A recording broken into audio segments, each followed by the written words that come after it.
Welcome welcome all to episode 267 of the Xbox Expansion Pass, recorded on Saturday, March 15th, 2025.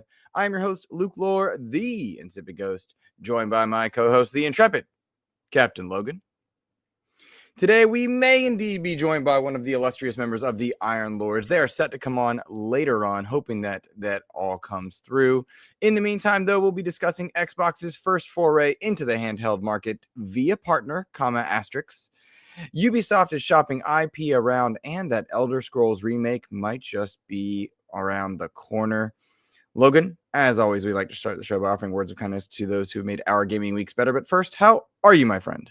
I'm doing good. Been playing games, been diving into review, been just spending a lot of time just kind of staying indoors. It's been rainy over here most of the week, and I know most of the East Coast is getting slammed, so just kind of been hanging out. Got my heater on, got my cat around, just enjoying the rest of the week indoors.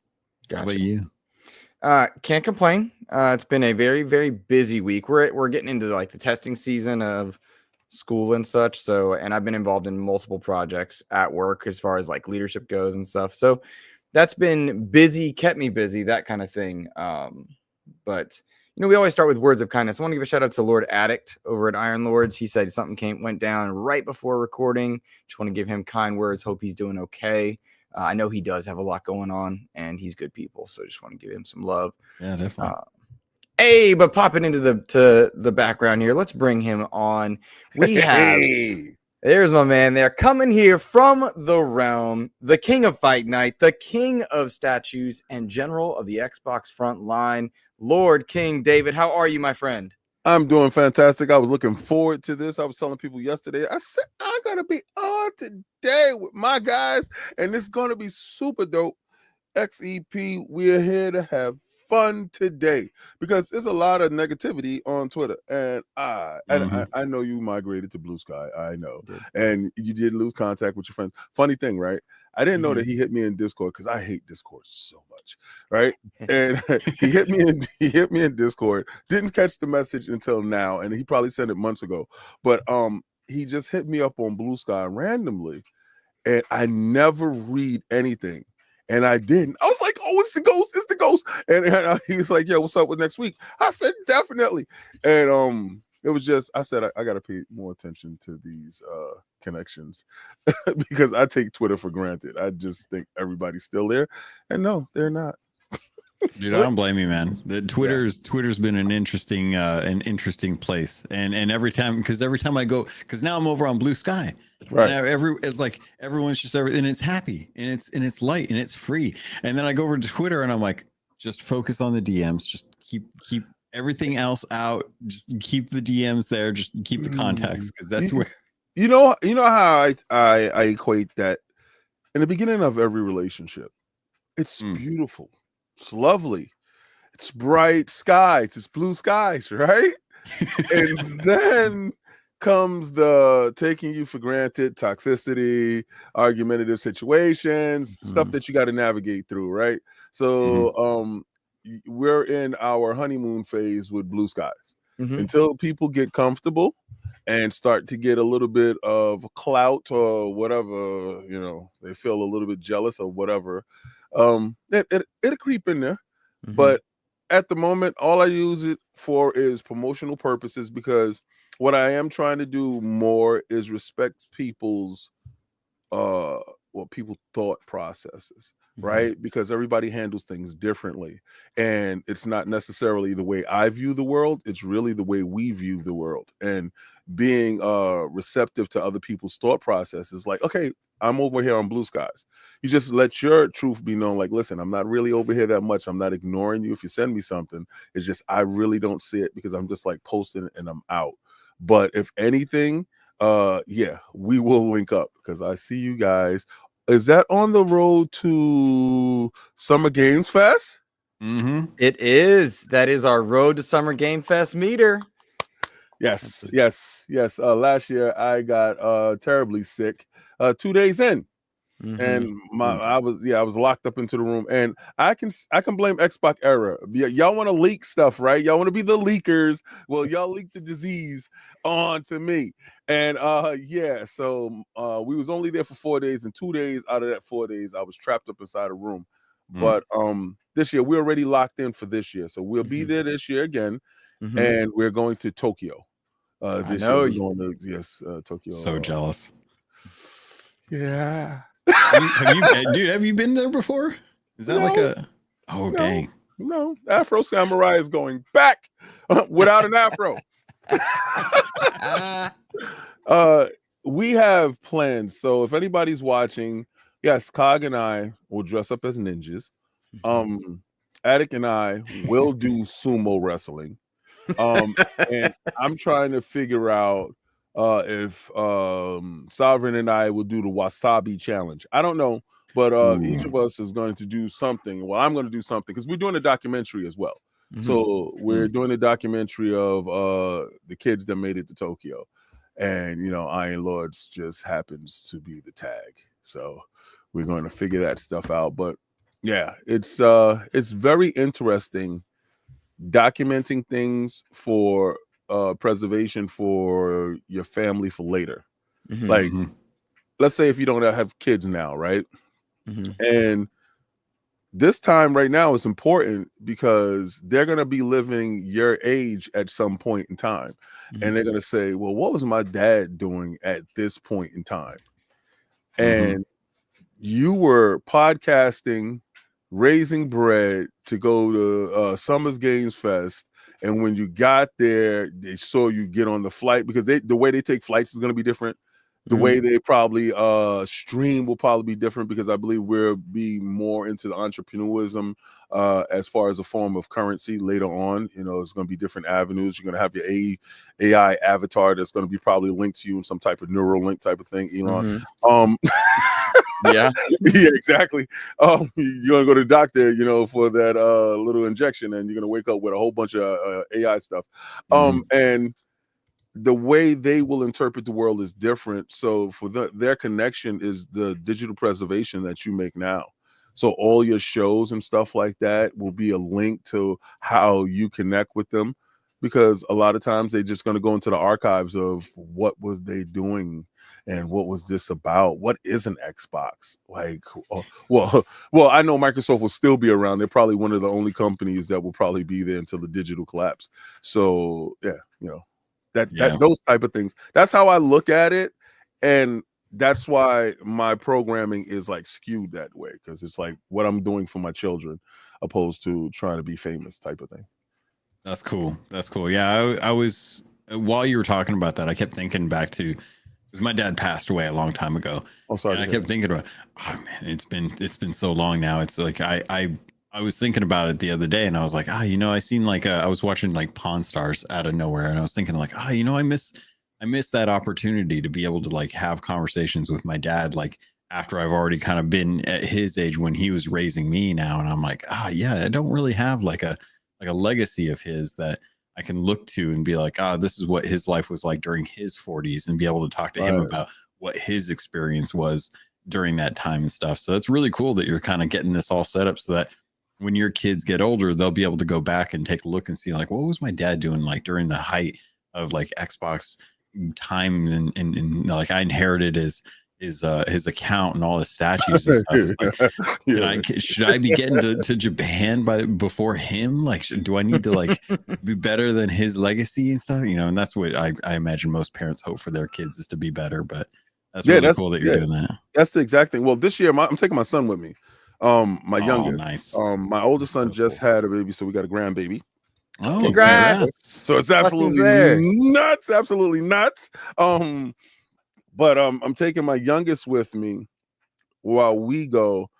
He's the one that actually is like with me all the time, and he gets probably the mature version of me, because like when I was just working way too much. And I watched the documentary the other day about old folks in the old folks home, and what were just talking to them, because I don't think we do that enough now in society. listen to the sages, and they are our sages. They're living, walking sages that gets cast away into these nursing homes where families feel like, I can't deal with you. You're too much type of thing. Where I was always at my grandmother's houses. They both passed away, but I was there till the end for both of them. And I will go to the nursing homes every day.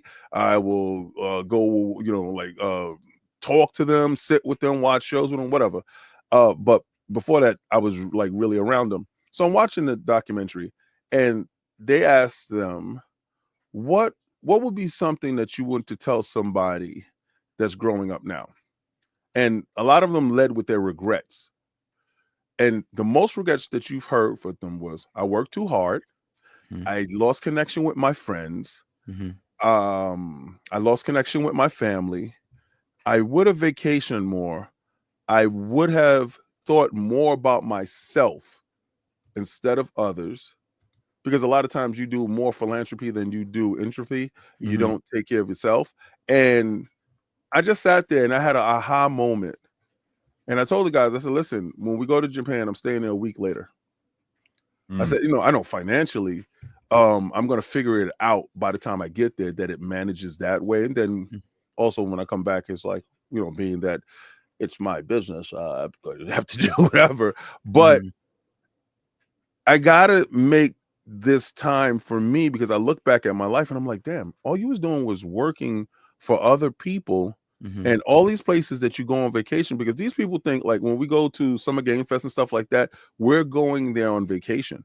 No, we're working 10 times harder than we actually do when we're home. So I've been to California probably now 7 to 8 times, and never once have I saw the Hollywood Walk of Fame. Never once have I been on the beach. Never once have I done anything touristy. And I said, this year, I'm doing touristy things. I'm going to go and I'm going to see what this thing is about, because this life is an experience for you. And I think people walk away from video games not taking in the experience of games, like to full circle it to games. A lot of people are complaining, well, it doesn't have ray tracing, or it doesn't do this and it doesn't do that. What was the experience of the game that you played? Because I believe every game has something to teach you. Oh, maybe you're on a journey to make a game. Maybe if you're dissatisfied with all the games that you do play, what is your ultimate game? What would it be? And we're getting to a place where you soon won't need to have to code. You'll be able to code your own game. And what will be your contribution to the space?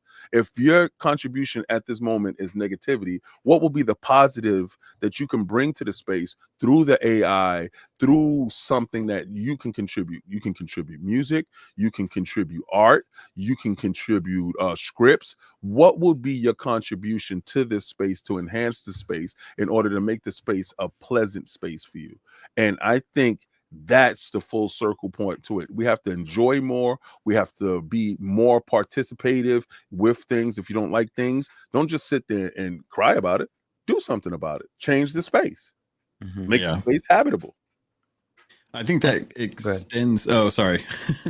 I think that extends beyond just gaming as like the actual games that you pick up as well too. I feel like going and finding places where you can game in locations or in through different hardware means that you can actually like engage with content the way you want to and have more freedom to give yourself that time. Like you're talking about spending more time for yourself. One of the things that I'm looking forward to is we got this report about the Xbox OEM, the Project Kennan, and having like Xbox as like a proper handheld, but just through like another manufacturer, having their experience on a handheld that is tested and proven to be like a good experience.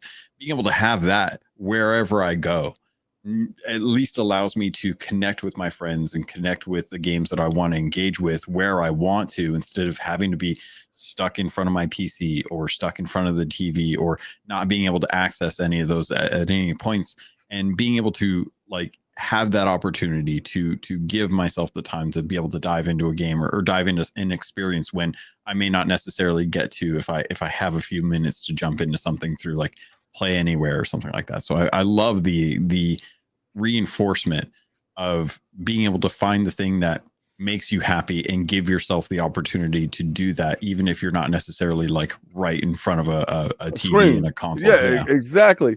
Let me tell you, it was last year in Summer Games Fest where I actually, how can I phrase this, I got the news about the handheld. Now I had all the information, and I talked to an individual, and if anybody follows pictures, you can look at the pictures and figure it out yourself. I talked to an individual about future projects, and I was assured that hardware is real, hardware is happening, but also we're looking into a smaller form factor. And I said 2025 maybe. Said yes and no. So okay, so what I don't do with my friends that's in the industry is really talk business. But I was in a business situation where I needed to have some questions answered. Now, I'm not a leaker, so I really didn't care about leaking that information. But I did explain to people during GDC this week, you will get to know exactly what's Microsoft's and Xbox plan when it comes to these handhelds. So when somebody decided to talk about Project Kennan and they put that information out there, I just went full bore on my channel and I said, listen, Asus is making the first one. Now, there will be 3 to 4 manufacturers that will be making Xbox devices, and Xbox themselves is looking into making an OEM device themselves. That won't be launched this year, but the OEM certified Xbox products will be released this year. Can I briefly say, King, for anyone that doesn't know, OEM is our original equipment manufacturer. That means it's not made by Xbox themselves, but they're partnering to do it. Right. So somebody else is making. I just want to make sure anyone that doesn't know what OEM is, they got it. Right. Those people that are certified to make the product is going to reach the specs that Microsoft and Xbox puts forth for the devices. That will be there. What I was explaining to, as far as everybody's trying to say, well, why would Sarah Bond say the greatest technological leap in gaming? Yeah. The biggest technological leap in gaming right now is your PC right now that just got the new what is it, Blackwells, and what is it, the 970s and stuff like that. Whatever device the PlayStation 6 decides to be, even if it's called PlayStation 6, where I come from, that doesn't exist. I got my reasons why. I believe they're going to put out a wildly successful handheld that will undercut the thought process in making that complete device, and they would see the benefits in making a device that they can make money from and also produce a level of graphics that they're comfortable with while making money off of software. Whole little dynamic that I got there. That will undercut the reason for having console under the television. But the thought process is this: whatever that device turns out to be, it will still never be as powerful as whatever's PC is on the market, regardless. Regardless, whatever's in the device, it's a bespoke device that is made to have budget gaming that's affordable. That's what it will always be. So the limits of the graphics will always be a ceiling. There's absolutely zero ceiling when it comes to your PC. So if Microsoft adopts the cell phone strategy and they allow manufacturers to produce devices under the TV, this is the reason why you see Steam attacking the PC market with their Steam PCs that they want to put for gamers. They want to look back at Steam machines to go up under the TV. This is a two-pronged approach coming from Microsoft and Xbox. If you've seen Steam doing their OS and they're teaming up with Lenovo and other manufacturers that will actually make devices, the reason why they're heading in this direction, they understand that regardless to what the upper limit is the PC when it comes to graphics, Xbox can make that technological boasting in saying that because whatever device is, one of those devices, you'll be able to have whatever the graphics card is in the market in that device.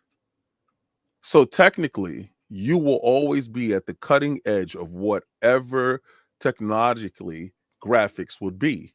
Mhm. Now, as far as RAM goes, your RAM would be the limitations of your wallet.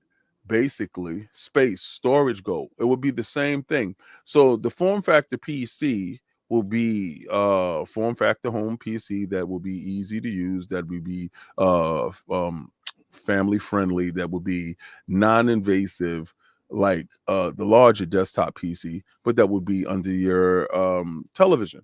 Now, the reason why I can say that I believe that this is to be true is because we have partnerships with a couple of people, a couple of manufacturers, and we get a chance to see hardware that they have. Well, a lot of the hardware that they're going for is for smaller form factors. And when you see a small form factor desktop PC running a Blackwell, an NVIDIA Blackwell, and you see how big the card is, and then you see the space that's inside the device, you're saying, how did you make that happen? Well, what they did was 3D print the whole device. And when they 3D printed the whole device, it had air holes around the whole device. And the process in which the so it didn't overheat, the process in which the venting was made was ingenious to me because it had a honeycomb shape. And I'm not giving any person away. Y'all will know later. Y'all will know. I think the 18th we could talk about it. The honeycomb shape is ingenious. It's absolutely ingenious. And a small form factor for that much power is incredible. So I looked at that and I said, okay, so knowing that this company can do this and knowing where company B will like to be, I would make that statement too.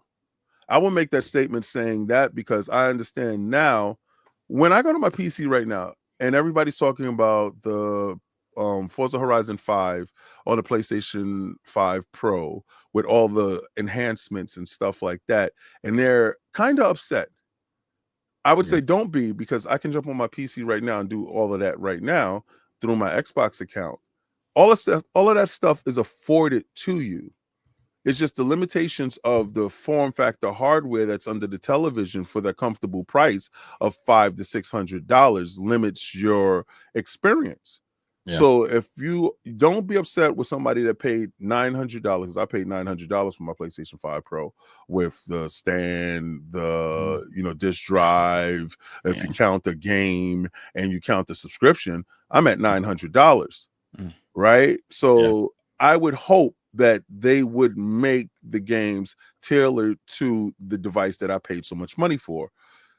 They've been doing that forever. So the cross-pollination with PC allows for greater gaming if your wallet calls for it. The smaller form factor and the travel on the go, like you were saying, playing anywhere, taking your games to the park, getting some fresh air, getting some sun in your face, going to the beach. Now you're not limited and shackled. You could go play Enter the Gundam when you go to the beach and sit down after you finish, throw it back inside your bag, hit the water, come back out, sit down while you're relaxing. You can play while you're on the train going back or the bus or whatever going back. You can play. So gaming anywhere, purchase anywhere, play anywhere.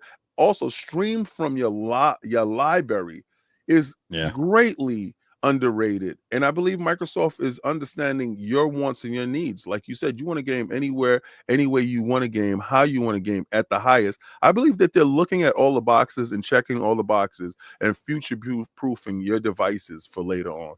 Yeah, definitely. Can we just pause for a moment, gentlemen? Yes. Someone's trying to get us to Summer Game Fest. Someone's trying to get us there. Clutch Kwon Do, who I know has been helping getting y'all to Japan. Oh my Lord, goodness gracious. Thank you very much, man. Just gifted 50 XEP memberships on YouTube. That list is massive. My goodness, Clutch Kwon Do. I've never in my life seen that. You are helping us get to Summer Game Fest. You are easing the burden. I don't have words. I've never seen anyone clear chat that fast. Yeah. Goodness gracious, Clutch Quando. Thank you so much, my friend. Thank you I so don't much. have the words. That is incredible. You do not, I'm getting emotional. You do not know how much that helps because the Lohr household, my wife needs 2 surgeries this summer. I'm sorry. picking up extra classes. Nothing bad. Like, we're okay. But I'm picking up teaching summer school to make this trip happen. Oh my gosh. Logan, take Helps over, out. man. King, you said it so well, man. I appreciate that Xbox is looking, because I think that's why I gravitate towards Xbox so much, is because I it started out with like Sea of Thieves and State of Decay, like when they kicked up with Game Pass, and I was like, this is the best value in gaming, hands down. Like, I love that. It's play anywhere. I buy one copy and I get to access it wherever I want. I've been wanting an Except for Xbox PlayStation. handheld. Yeah, right. They don't want to play nice, but go ahead. No. One day, I swear, like they're gonna, I'm gonna be able to have like one of each console and be able to get all of my game. I mean, I already have like Sea of Thieves on my PlayStation 5, so like if I needed to, I could get rid of one of my Xbox Series X's and like be able to just still access it on multiple TVs. But right at this point, man, I'm looking at the Switch 2, thinking like, oh, that's the next thing that Sea of Thieves is coming to. I'm ready for that.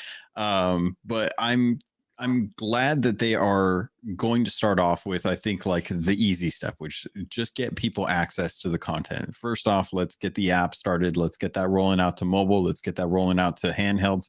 Next, let's license Xbox to another manufacturer to give a more holistic idea of what Xbox as a handheld will do, and see how that plays, and see where Xbox, with the way that they design their hardware, can approach a handheld game or a handheld system. And I love that idea of them taking a look at what's on the market. We already know Phil, goes around with his handhelds all the time, and seeing what works, seeing where they can do improvements. And much like how I feel like Apple comes to the ecosystem for their hardware, they look at what's on the market, they see like where the early adopters are, and then they try and take what works and then refine it to what their idea is. And Xbox, I think, does a really good job of that as well. Even if there's still areas where I would like to see like improvements. Obviously, I think like everyone's waiting for that next Elite Series 3 kind of thing, and there's always software updates or things that they could do to do improvements for the system. But at the end of the day, like I love that I can grab just about any screen I want and get access to my games, and most of my games, and they keep pushing it. That frees you up. What I've noticed is, every event that we went to that we had got access to, where like, let's say the G Cloud, Microsoft was there. The Asus, Microsoft was there. Then you saw them at Lenovo, at a CES. Microsoft was there. What Phil said is that he likes all the devices, but he wants it to feel like an Xbox. And I understood exactly what he meant when he said that, because as great as the ROG is, it does have a barrier of entry on the Windows 11. Now, if no one knows, I think it's October is the cutoff date for Windows 10, and everybody has to be onto Windows 11, or you have to like pay for the version or something weird like that. It's like to push everybody over. And then when Windows 12 comes out, from my estimation, it's going to have Xbox innately in the kernel. So when you do see your PC and you look at the screen and you click the Xbox button, it launches just like an Xbox. That's how, remember, Phil said very early on he wants to reach 5 billion players. And people were like, well, how the hell are you going to do that? You can't reach 5 players. You can't even get 100 million consoles. Ha ha ha, you're ridiculous. Well, APK deal put with King put them at 523 million active gamers. So he's almost at a billy, with one software, one publisher purchase, how do you reach the other 4.5 billion people? Well, Microsoft. you make sure when Windows goes live, there's a secret Trojan horse in every box. And when somebody decides to click on it, they have become infected with Xbox. It's the same way Netflix got huge. Netflix got huge with and Donnie gets a lot of the bad rap when it comes to Xbox, but he did one thing smart. He was a digital guy, he was a forward-thinking guy, and the deal with Netflix was huge. Netflix was working into the market, trying to take out Blockbuster, trying to fight Redbox. And what they were was a digital option to get movies to you.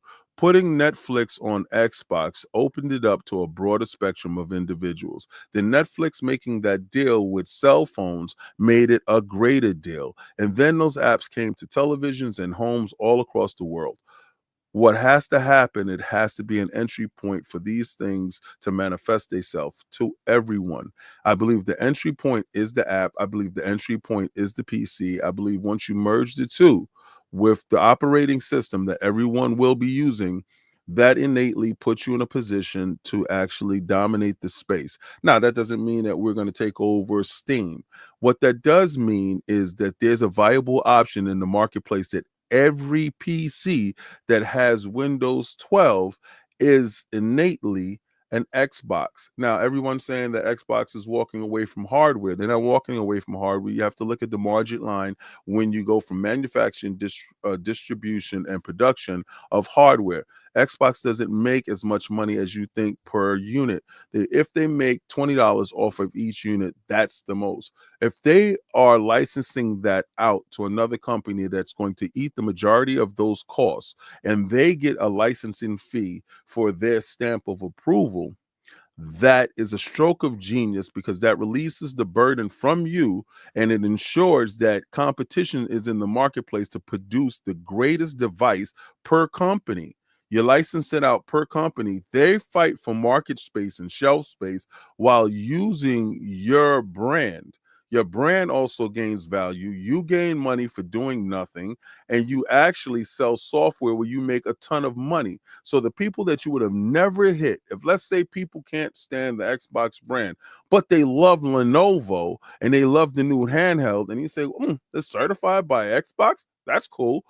But they picked up the Lenovo that has Game Pass inside. They subscribe to Game Pass where you're getting 100% of the money. You're getting the game straight through there, and you are making the bread. Lenovo is happy with the certification. It's a win-win situation for Xbox and Microsoft.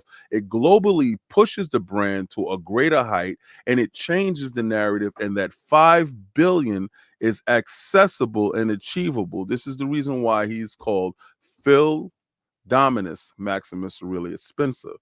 He almost wore that shirt. Yo, I wore my ILP shirt. I almost wore the Dominus shirt today. It's crazy that I've seen one person be as tenacious as he is, as gracious and as humble as he is in the space. It's a balancing act that I think he's perfected, and other people that has been in his position really didn't have that balance. And I think he's honed it to a point where now he's turned into the villain, because a lot of people say, you live long enough to turn into the villain. I think we've seen his villain arc for other people because they don't like where the business has to go at the moment, because we're still stuck in our tribalism, cultism sensibilities, where that is not beneficial for the brand. If you want the brand to survive in this digital world, and the competition has the zeitgeist when it comes to cool and hip, and I know it's not just, but in order to win, sometimes you have to give up the time stone in order to win. King, can I poke at that a little bit and kind of get your thoughts on this? Because I feel like you speak to something that I think a lot of people in the Xbox, like ingratiated in the Xbox ecosystem, really appreciate, which was we for so long were pushing Xbox to just make good hardware, just give us like a good hardware. And we started with the Xbox One X doing really, really well. Scorpio was fantastic. Then we came into the Xbox Series X generation, and it felt like, yes, okay, Xbox understands they need to have on parity hardware with the competitors to be able to get the same quality of the games. Otherwise, the digital foundries are going to rake us through the coals every time we get a game. Then we were like, okay, great. We got the hardware. Now we want the games. Now just give us the games. And we're getting a ton of games. We're getting fantastic games out there, but we aren't hitting like those 9s and those 10s that the elites out there want to be able to say like, okay, now you got the games. We are getting plenty of games, but I think one of the things that I look at when I see a lot of the diehards for Xbox is that we are just getting to the point where Game Pass is almost has too many games at this point. We're getting like just overwhelmed by stuff that we want to play, and it's all pretty good. It's all like we're starting to get into the 8s and the 9s as far as like the open critics and the meta scores, and then we see Xbox shifting away from hardware, and we're like, whoa, wait, why we figured this out? Like, why are we backtracking? It feels like we're moving away from the thing that we just figured out. Where's that? So my question to you is, do you think that it's like, I understand the idea of wanting to spread the ecosystem, because I'm for that. I've been PC gaming most of my life. Wherever the games are, that's where I'm going to go. I have like 500 some free games thanks to Epic and Amazon Prime Gaming. Yeah, right. So it's they're am I ever struggling. Yeah, right. No, but I got them. Yeah. But I think that the thing that I'm curious about is when you look at like the old adage, when you're a jack of all trades, you're a master of none. And I worry, and I think a lot of gamers who are looking at Xbox hardware and seeing where Xbox is going to go with streaming and multiple devices and stuff, that we're going to lose the milestone that we finally hit when we got 2 generations or like a half generation and a good launch of hardware that like harkened back to the 360 era where we were on top. True. And I feel like that's where I see a lot of Xbox fans kind of like faltering in the trust with Phil. Do you see that, or do you think that that's kind of off basis? Oh, okay. Well, all right. Now, to give you an idea of my thought process with things, I'm stoic, right? I study the great Marcus Aurelius. I'm stoic in my philosophies. I'm stoic in my opinions. I'm stoic in my mind. I'm also esoteric in my traditions.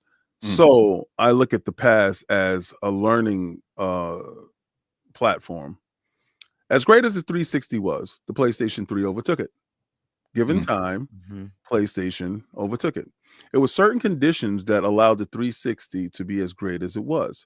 Hardware was good. It launched a year ahead of the PlayStation. The PlayStation was hard. The PlayStation 3 was hard to develop for, and it was a higher price point.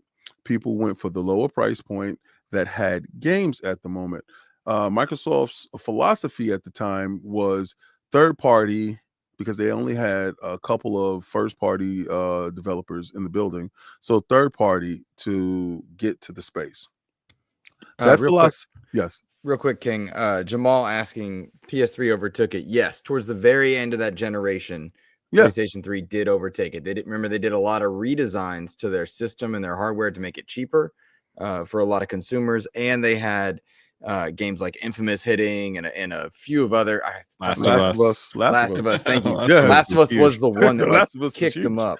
It was the end. It was the last of them. Yeah. No, you're absolutely right. And paved the good way for the PS4 and Sean Layden's PS4 vision to execute. Oh, okay. What you got? Yeah. See, again, so the way I look at history, when 360 launched into the Xbox One, they didn't understand exactly where they were. They were at the precipice of digital. They didn't understand. Well, Donnie didn't understand. You had the wrong person that was leading at the moment. Not saying that Donnie didn't do good things. Donnie did good things, and you can say Jim Ryan did good things. But ultimately, their good things were overshadowed and is overshadowed by the bad things you did. The mixed messaging sunk the Xbox when it was supposed to be a layup. It was supposed to be a layup. The Xbox One didn't reach that. Putting the Kinect in the box, raising the price for the device, leveraging power from certain aspects of your device to take advantage of a device that you forced upon the people, where we were fearful of Big Brother and cameras everywhere, was a bad messaging. And then dreaded DRM. That right there within itself sunk that we didn't recover. Yeah. Whereas we were selling 80 million units, PlayStation selling 100 and above million units, you said that's a deficit that we can take in the next iteration of the machine. The next iteration of the machine, Xbox One, was supposed to sell 90 to 100 million. Didn't reach that goal. Now, that reaching that goal, not setting your foot in the digital era, was the worst, and I think Phil is on record in saying this as well, was the worst generation to lose. Yep. When they brought Mark Cerny in at PlayStation and got rid of Ken Katarugi, the father of PlayStation, the person that made PlayStation 1, 2, and 3, I think PlayStation 3 was the most superior device on the market, being all the tech that was inside the device. That value was there. It was warranted that price. PlayStation 5 Pro, no. But that device, yes, because all the stuff that it did have. I still have the George Foreman grill one upstairs. That's such a weird system. Yeah, weird looking, everything. Like all the options given to you as a gamer was way ahead of its time. Down to the bespoke CPU, to the GPU, everything, to the sound. The machine was an absolute beast, and it forced developers to develop. And when they that cell processor, yes, right? Yeah, because a lot of them didn't understand it. The Xbox was easy to code, easy to get to, easy to work with. So you got to look at those factors. Everybody wants to harken to the 360, and it was such the glory is, but wants to omit the red ring of death. Let's not forget all of the history.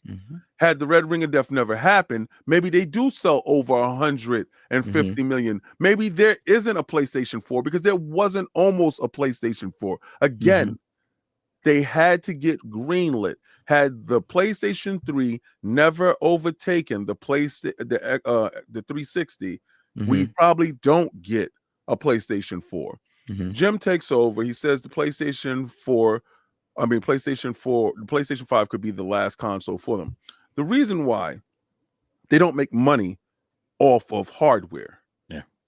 Now, your question is, they finally reached the utopia. I think Jason Ronald and his team reached the ideal utopia when it came to form factor design and everything that they put in the Xbox Series X. That machine is a marvel in its obulus type shape, the space, everything. The level of engineering it should be given an award for the level of engineering that went into that device. The Series S is not a slouch. Their thought process was the Series S would be the bridge to get people in at the cheaper price, because they understood that the price had to be the value because it was launching close to the PlayStation. The problem was they launched in limited countries with limited stock and went up against a strategic juggernaut in Jim Ryan when he made Europe the battleground states for PlayStation. He took the battleground states from Japan, made Europe the battleground states. This generation here is disheartening for real Xbox fans of hardware, because the hardware is superior. Look at Sir Brevian. He made it over to the PlayStation, made it from the PlayStation over to the Xbox to say, damn, this is one hell of a machine. They do have really good games, and the software is incredible, right? So to have an individual that was locked into the PlayStation for most of his time to get over to the Xbox and to make that honest assessment, and that's why I believe that his content works, because it's honest assessment is a testament to what the Xbox did do. But how many people is going to make it from their digital library over? And not. Mhm. That's why Phil said he's not in the business of converting people. Right. Sometimes you have to think outside of yourself in order to save yourself. When you owe over $100 billion to your boss, and they're saying they want their money, Mhm. you have to be damn creative in Mhm. making it happen. Now, I did have some conversations with some of the people over at Microsoft and Xbox. Can't say exactly who, but it's documented. And I was told that oh, we're gonna do some things and you're not gonna be happy with it. And I said, listen, I want you to understand two things. I'm a consumer. If whatever you do doesn't align with me being a consumer, then I just won't purchase. Mhm. It's not a happy. I don't get happy as far as the company goes. I don't disillusion myself with thinking that we're part of a team. No, fair exchange is not a robbery. I Mhm. go in to purchase, and you supposed to make products for me to purchase. Yeah. So No, people, I'm yeah, sorry. no, I'm the same way. I was 360 because they gave me the games that I wanted to play. They gave me the services I wanted. Early Xbox One, I was on PlayStation 4 because they were giving me Infamous, because they were valuing my dollar. PlayStation Plus was, they started with Resogun. That was my game. I was seeing the best quality visuals when I played Assassin's Creed Black Flag. And it wasn't until the not Series S, the Xbox One S and Halo 5 and Master Chief Collection both being there on a 1S, not that VCR. And I was seeing it at, in the best visuals that it could be at the time. And then the 1X was on the way. That I was like, they value my dollar. What was it? They brought in back compat. They brought back Xbox games with gold. They brought those things in, and they valued my dollar. They gave me what I wanted to play. And so then I returned to that ecosystem, and my PlayStation became my exclusive machine. But when I didn't feel valued, it wasn't a team-based decision. It was, I want to go where I'm valued. And that came from loss. Yeah. Every company will fight for your dollar facing their mortality. Xbox and the Xbox brand was facing their mortality. Can This you is the reason pin why that for me? Pin that thought, because I want to read my super chat real quick, if you don't mind. No problem. Okay. Real quick, I want to give a shout out to Nissa Howard, dropped a $5 super chat. I'm sorry I didn't get to it right away, but we were on fire. Nissa says, so you can get to SGF. Also, I just want a handheld from Xbox so I can play all my games, which is why I like playing on my Ally. Absolutely. Totally makes sense. Nissa, thank you for your generosity. You are helping us get to SGF. Thank you. We appreciate you. Yeah, very much. That's all super chats is definitely wanted. Mm-hmm. Also, I noticed that she put all her games, because on her Ally right now you're only able to play PC Game Pass. Xbox certified handhelds will have console Game Pass. Really? I thought it was. Love that. Watch. I would love that. Watch next week. Watch. Just watch. Right? Okay. They're not going to tell you, wait for our device and then we're going to certify this device. That makes no sense, because that takes away the power of the device. Maybe you're able to jump between the two. Maybe if you play it in Windows mode, you're able to jump between the two. But I'm pretty sure when you play in Xbox mode, they want it to feel like a console. I'm looking at the words of the individuals that are putting it forth. The words from Phil is he wants it to feel like an Xbox. Well, if I'm playing it and I don't have access to my Game Pass that is on my Xbox, it don't feel like an Xbox. So that will be a huge argument, and that will be a shot in the chest. That won't work. So they have to PC mode and game mode. And I'm pretty sure that there's going to be some give and takes there, but the flexibility of the device will be there. So I just want people to know, don't be fearful of that thought process. Now, Mhm. I don't think your regular ROG ally will have that ability. I do believe that there will be certain devices that are Xbox certified from Asus, like how when you go to and you pick up a laptop and there's a 3D laptop and from Asus, but there's another laptop that looks just like it but don't do the 3D. Mm-hmm. Aha. So therein lies the rub.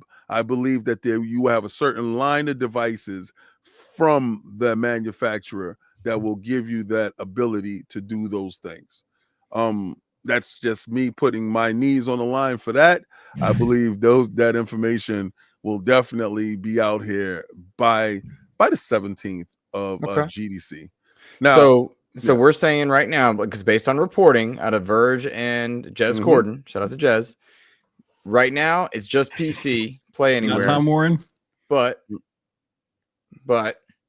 in a few days' time, King, you're on the line saying that Xbox certified is going to have console native and PC version. yes. Interesting. I like Because it. it's just a software situation. There's nothing else other than a software barrier situation.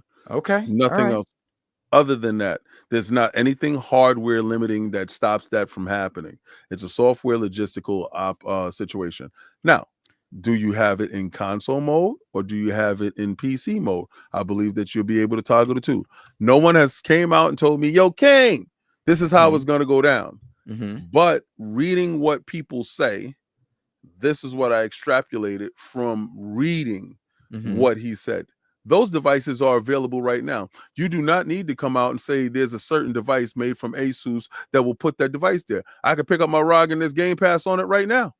That doesn't change anything. So why do I need you to have a meeting? Why do I need you to have an unveiling? Oh, why? Because you're going to tell me it's going to be black and green? What P do? That doesn't make any sense, right? So what does make sense? That thought process. What makes this thing an Xbox? Why does Xbox need to be here? And why is Asus manufacturing this device in conjunction with Microsoft? Obviously, the device will play all of your games. You won't be limited as an Xbox customer because if Microsoft truly wants to ingratiate themselves to the PC fan base, you have to give them choice, one, because they value that. But if you want to make sure that you continue growing the brand, you must continue to show these people that, listen, we respect you and this is all available for you. Because the moment you pick up your ROG and you say, damn, I can't have access to a game that just dropped there because it's not here, then they feel inferior to the home version. So I got to go back home to play it. It defeats its purpose of being an anywhere device at all times that gives you the flexibility and the ability to take your Xbox brand wherever you go. Hold on. Let me just give a shout out to Korkenstein. Korkenstein gifted 5 XEP memberships, helping us get to SGF. Thank you so much, man. Appreciate that, man. Appreciate it, Korkenstein. Amazing human being. We appreciate you. James Suddy coming in, dropping a $5 super chat, says, I'm here for superior reporting from Summer Game Fest. We are going. You're helping us get there. Thank you so much. Thanks to this episode, we have crossed we are now at 53% funded right now. So thank you guys. Blessings. So much so. Thank you guys so much. So we appreciate you. Absolutely amazing. I saw Web Dave in the chat. Web Dave, I'll be on your show tomorrow night. I am looking forward to it, my friend. Web Dave's my guy. Yo. He's cool. He's cool. TTS. So. And I also see my good friend, frenemy, son-in-law, whatever you want to call him, Mr. Babbitt in chat, says, hi, I know I wasn't invited on the podcast, but I would like to be on the show. If you're being serious, send me a DM and I will make that happen, my friend. That's my guy. Oh my God. I got a picture with being Bad Bit. That thing is like 7 years ago, I think. And we were at like a mixer, like a indie mixer, and it was lit. I love to see people that love games. Yeah. You know, because they have a different glow about them. I don't like the people that are jaded with the space. It was a time that I had to disconnect from social media to save my sanity. Because when I can play a game and, you know, they tell me, King, you always say all movies are great and all video games are great and you never say they suck. One, I have Game Pass for the movies. So when I go to the movies, it's totally different. I just pick it and I go inside with a different face and I'm getting free popcorn and stuff like that. If you had that experience, whatever you're watching is dope too. And I'm in a recliner with great music. Sorry, buddy. It's a different experience, right? When you're you not don't really dragging pay. Cog there in Crocs. Oh, well, first didn't drag him. He had to do croc walk. That's one. He did. Yeah, He did. yeah. But you forget, I had to eat a glizzy. Ugh. You did. Oh, That's buddy. so funny. And poor Attic, man. Y'all getting him. Oh yeah, this weekend he did that to me. He did that. It's his fault. Good for him. He has to do what he has to do. That's If y'all right. don't know, tomorrow Attic will have on nipple tassels while he has to drink boba shirtless with his brother. It's a creamy flavor boba with black balls and a clean through straw and a clear cup, where you would see him sipping on boba tea with his nipple tassels as they twirl in the air, and he's getting us to Japan. The road to Tokyo is crazy. It is $5 Canadian super chat from Game Seeker. I wish more people knew how great Game Pass is. There are games for every type of gamers. Congrats on going to Summer Game Fest. Get yourself some Crocs. Oh no. All right.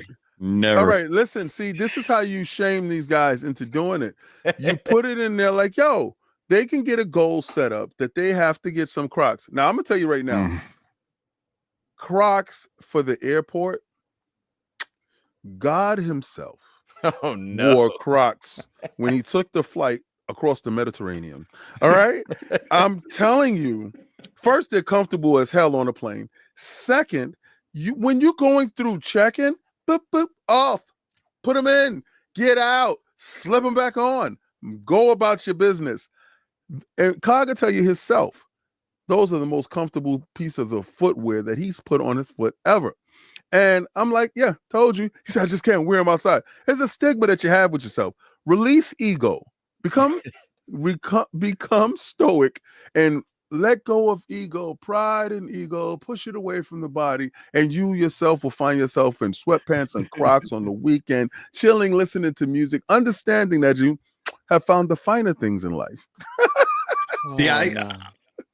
Shout out to my girlfriend. She got me a really nice pair of slippers for Christmas, and they got like a rubber sole, so like I can go out to the mailbox and I can get my mail and I can keep my slippers on, and they feel fine. But dude, there's something about Crocs that I like, and I've seen a lot of flavors. I've seen enough flavors out there that they can tempt me.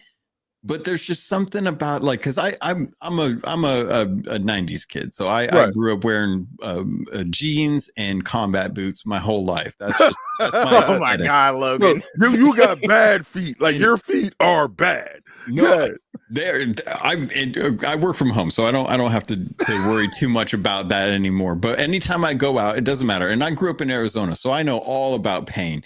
Going out, I can't. I wear combat boots and I wear Docs, and those are like my go-tos. Like I bought a pair of like sneakers for working out, like, and that was like my, all right, I'll budge this time because they look at me weird and like wearing Docs while I'm trying to do leg presses and stuff. That would be crazy. But that's how I roll. But I've seen it though. But go ahead. That's how I roll. You know, if I can get in there, I mean, the dream would be like working out at a gym and I look like Guile. That's not gonna happen because this is all gone. But that would be the dream. But I just can't. I can't see myself. I can't take myself seriously. And I don't take myself seriously most of the time. Like I already know. I understand. Like I'm 42. I'm wearing a Mario shirt. It's beautiful. And you're it's supposed to. I don't. And I embrace it. But there's a level. Listen. As a kid, if somebody would have came to you and brought you a pair of Crocs as a kid, you would have did backflips. You would have did backflips. Like what? My grandson has damn near 10 different flavors of Crocs, right? Because we have him, we have custody of him, and I'm a 52-year-old man with a 2-year-old boy who actually just turned 3. He's 3. I gotta stop saying he's 2, and I'm his pop. Pop got Crocs. He want Crocs. Pop wear it. He want to wear it, and he just loves them. And I see kids with them, and I said, you know what? They're on to something. My feet feel so good. And it got to a point where I said, I don't care. Like, when I go to pay my mortgage, there's no person out there wearing Jordans saying, "Hey man, don't pay your mortgage in those Crocs," right? We're going to chip in on the bill if you don't wear the Crocs. Nobody cares. Nobody cares. It's a weird sense of everybody's looking at me that I got Crocs. Now if you're getting married in Crocs, I don't know. I'm gonna say no. So there is a line. No, what? No, okay. I don't There wear is a Crocs. line. I don't wear Crocs anywhere.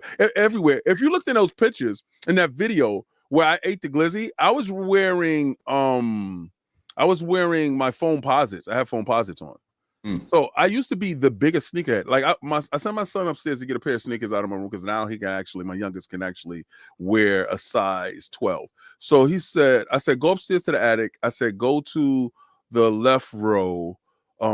There's like 20 to 30 pair of sneakers in boxes. I said, pick out a size 12 for you. And that's it. I have a sneaker store upstairs. Yeah, brand new LeBrons, every foam posit that came out. I was that stupid junkie that was doing that overzealously. And then one day I put on a pair of Crocs. Oh, I got flashes plantitis. And my foot, I had a Jones fracture in my right side of my foot, killing me. So I go to the doctor and they gave me this boot to wear. And I wore the boot. And then after that, put back on my Yeezys. My foot was still killing me. I brought a pair of Crocs for something. I think it was going to the airport. Because somebody told me it was like, yo, put these on and it has an easy transition. I put the Crocs on and I got them like 2 weeks before and I was wearing them around the house. It healed my foot. It healed the Jones fracture. And if anybody in the chat has ever had a Jones fracture, I'm talking to you. If you ever had flashes or you ever had heel spurs, I'm talking to you. This thing will change your perspective on foot health. Because if your feet hurt, everything hurts. Your whole body hurts because you're going to walk weird. Changed my whole perspective. But to bring it back to gaming, the moment I knew I was right, Fortnite introduced Crocs. And if Fortnite, the game of the millennium, can bend the knee to Crocs, I suggest everyone at least try a pair of Crocs. Just try them. And if I'm wrong, tweet me, tell me, King, you was wrong. They don't feel good. They suck. They're the worst things ever. King, I can't stand you for getting me to put these monstrosities on. I'm sending the bill to you. I'm not going to pay it, but I will sympathize with you. But at the end of the day, you're not going to say that. You're going to say, hey, they're the dopest things ever. But we were talking about... It's a goal we need to make then. Is that what you're saying? Yes. Okay, so listen. Instead of just putting the goal down at the bottom. Which, by the way, shout out Outer Haven, $10 super chat. Here's to the SGF trip you're going on. See you there. I'll see you too, Keith. Good to see you. Shout out to Outer Haven. Good journalism. Support the people that make content you like. All right. Hit me with it, King. What you got? Let me tell you. Instead of just having the goal at the bottom, put challenge goals on the side. And those challenge goals will equate into your total goal. And you'll hit that goal a whole lot faster because there's nothing greater than someone willing to see you do something humiliating or painful. I have a shake weight here, and people paid $600 to have me do this stupidness through the whole episode. It was like my biceps, it was 5 hours, that episode. My biceps were burnt. My shoulder and my wrist don't talk to each other anymore because of what we had to do. And it's the most... Attic had to walk the treadmill. We do have exercise challenge that is coming up. Cog had to do squats when we was reading super chats. We do have an episode coming up where after this episode with Attic and the nipple tassels and he's swinging them and drinking a boba, he has to do it at the same time because he might choke. Pause. I'm gonna be listening to that one. I don't know if I can see that. No, you need to, because I ordered the nipple tassels, and I'm gonna tell you, I went for the most humiliating thing that I could absolutely find. And if you ever frequent the strip club or you haven't had a chance to, don't worry. King has brought it home to you. Now, it may not be on the body you want to see, but you're going to see it nonetheless. So you put little challenges there. And, you know, like say something like read a chapter of a Harry Potter book. Something that is just weird that you, let's say, just put your phobias out there. Not them weirded phobias, but, you know, stuff that you don't, listen, they know I don't eat meat, right? They know I don't eat meat. They know damn well I also cannot stand glizzies. So I had to find Beyond Beef or Impossible Meat glizzy and eat it.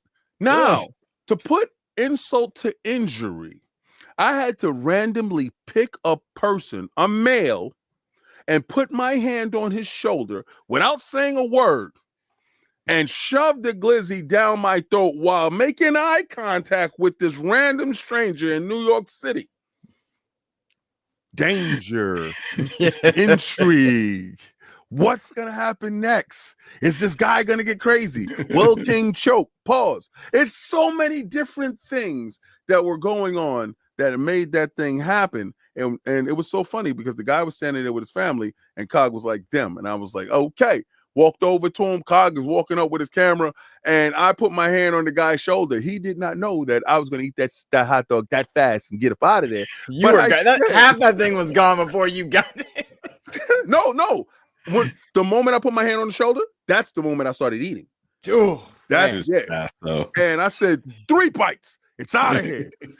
3 bites. Joey Chestnut showed me I'm from New York City. I'm gonna make it happen.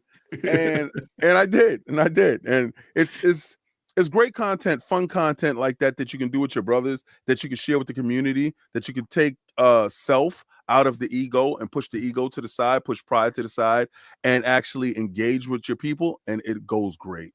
Mm-hmm. Korkistan, we should all wear Crocs to the Yard House dinner in June.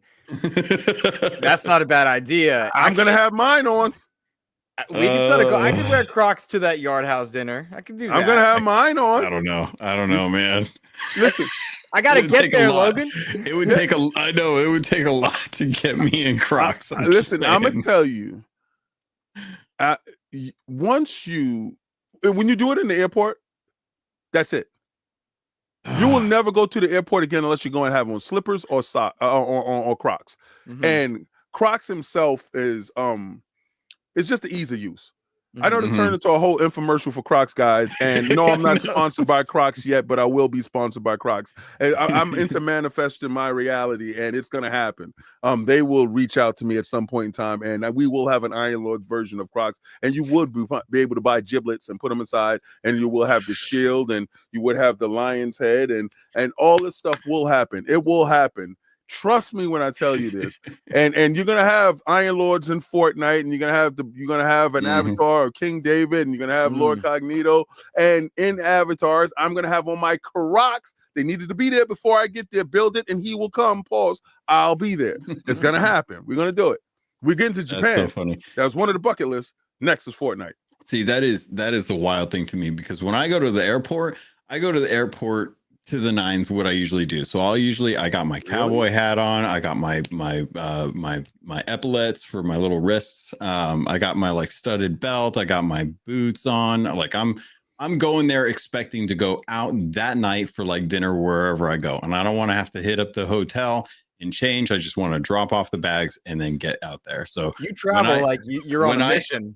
I do, man. I go full tilt on so like when I'm sitting there like in the line, like waiting to go, I'm like, okay, I'm prepping. So like I'm pulling off my wrists, I'm throwing them in the backpack, I'm unzipping the boots, and then got the hat on. And then as soon as I get through there, I pull all my stuff off to the side. I go over to one of the little benches and I sit down and I spend the next like 5 minutes just kind of putting everything back on before I go get my coffee. And then I look at people walking through the Crocs and I'm like, I can't with that. That's just you know what they learned? You know what they learned? They learned a key thing in war. The fewer steps will ensure the win. Okay, All right, what I've learned about flying, and I'll get to you real quick, Luke. I got What I've you. learned Take time. about flying. We used to do that, like what you said, Mhm. but Mhm. that was because we got there day of whatever day of was. Yeah. Right. Right. No, we got a throwaway day. Mm-hmm. We make sure we get there day before for a throwaway day, so we can be well rested, well fed, well slept, and showered. Everything. Anything can happen when you have least amount of time for preparation. Right. The most amount of time that you have for preparation ensures the victory. So the first time we did it, we got there just like you, from the flight to the strip. At the end of that night, we were broken. It infected the rest of the week in the trip, and it hurt the trip. The next time we came in, we flew in straight to the hotel. I didn't have anything planned that day. We went out for dinner. Everybody got to bed early that night, got up early to rise, dressed, refreshed, ready to go. So, this time when you go to Summer Games Fest, get the preparation time. And I just want you to do it for me, right? And I just want you to write it down to see if this works for you. I want you to go as comfortable as possible as you can go to the airport. I don't want you to be ready to go out to eat with us. I want you to wear a pair of Crocs, and I want this to be a goal, guys. I want y'all to push him to this goal. I want y'all to put $200 in there for him if he actually makes this happen. Right? Let's get him to have great practices going forward. Let's get him there. And listen, I will be his verification when we get there. I will show you a thumbs up if he did everything. He's going to record it. He's going to show you that he's going to release ego, and he's going to get out there. And I want you to tell me how your trip went opposed to how you did it before. It's going to be hoodie down, glasses on. Don't look. Cool. Don't, because everybody in the airport has an agenda. Luke, tell me, because you were shaking your head when he was telling you that he was fully dressed up, and you was like, I can't do that. Like, what are you doing? Yeah.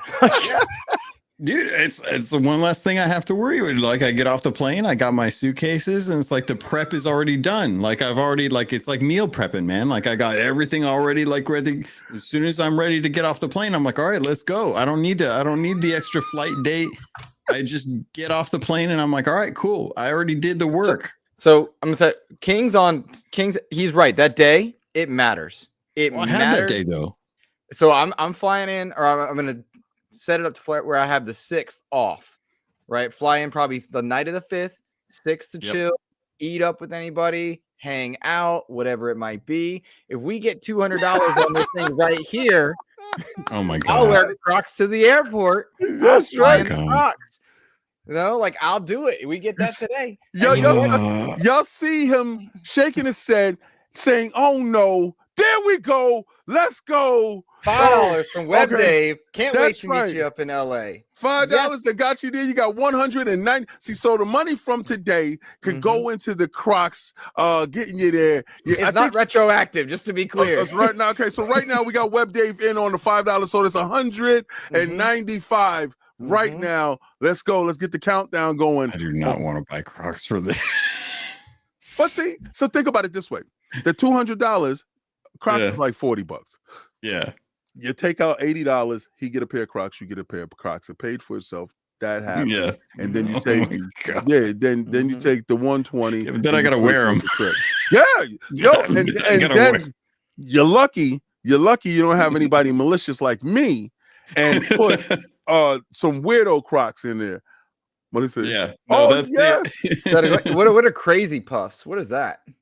Oh, those are from Little Caesars? Is that what that is? Yeah, that's the that's the ones with the pepperonis and stuff inside of them. Okay, it's like a hot pocket. It's like a little mini. It's like a little nugget of a hot pocket. I can do that one. I can do that one. Okay, they're not having you eat nasty stuff. You got a good community. My community will make me eat something disgusting. No, they know that I despise Little Caesars. Is what it is. Oh, for real? Clutch Quando. Yeah, no, I was. He just come in here gifting 20 more XEP subs here. Wow. That should count to something. I'll let that count to the goal. What's the? I don't know. I got to figure out how much he spent just now because I'll count that. All right. That should count to something because he just did 70 memberships. Yeah, total. He did. Clutch, what do you want that towards, man? What do you want that towards? And look at Mr. Babbitt wants me in Crocs. He said $5. Thank Thank me you later. Yo, see, Babbitt knows. Babbitt knows, man. I'm telling you, you listen. There's a reason why they did. So listen. Style for comfort, like you sacrifice there. You sacrifice style for you. No, they got nothing but good. style, bro. Stop that. Stop that. Yo, listen, this is what I'm gonna do to Cog. Cog My doesn't know what I'm gonna midlife do. crisis. Yeah, live it now. Right? Listen, this is what I'm gonna do to Cog, and nobody knows yet, but y'all know because you're watching. He doesn't know that in the Crocs store they have Dragon Ball Z Crocs. Okay. Now, what I'm gonna have him do, because he's not an anime dude, right? I'm gonna pick up. How does he know? Because he's weirdo. He's so not weird. Yeah. Right now I'm watching Solo Leveling and we reacting it with Dip Down Anatomy. Oh, he dipped it another one? Another 20? Yeah. Yeah. No, that's the other one. That's the first one. I was about to say, oh, sorry, God. Sorry. I was about to say, oh, God. I just need to know how much he's spending on, because like in my mind, like, wait, I got to find out how he spent, how much he spent so I can do this thing. $2 from Gentle Stones. Happy safe travels. There we go. Oh comfortable travel. Happy and comfortable travels. They $10 know. from Corkenstein. No. Let's go. Croc fun. Yes. Can we not? Yes. Can we? Yes. All right. So check it out. So Cog doesn't know. I'm gonna have us go there Dragon Ball Z'd out. I'm gonna pick up me and him because all right. So me and him both are flying out of the same airport, right? Because I'm gonna go to him and we're gonna fly out from the same airport because it's cheaper from where he's at. And we're gonna both have the Dragon Ball Z orange Crocs, orange, red, and I'm gonna make sure that we have giblets inside of them, right? Matching giblets, right? And what's gonna make it worse is we're gonna stand out something crazy going to the airport, but I'm gonna have him wear a headband, right? He doesn't know, right? So I'm gonna have him wear a red headband like Ryu.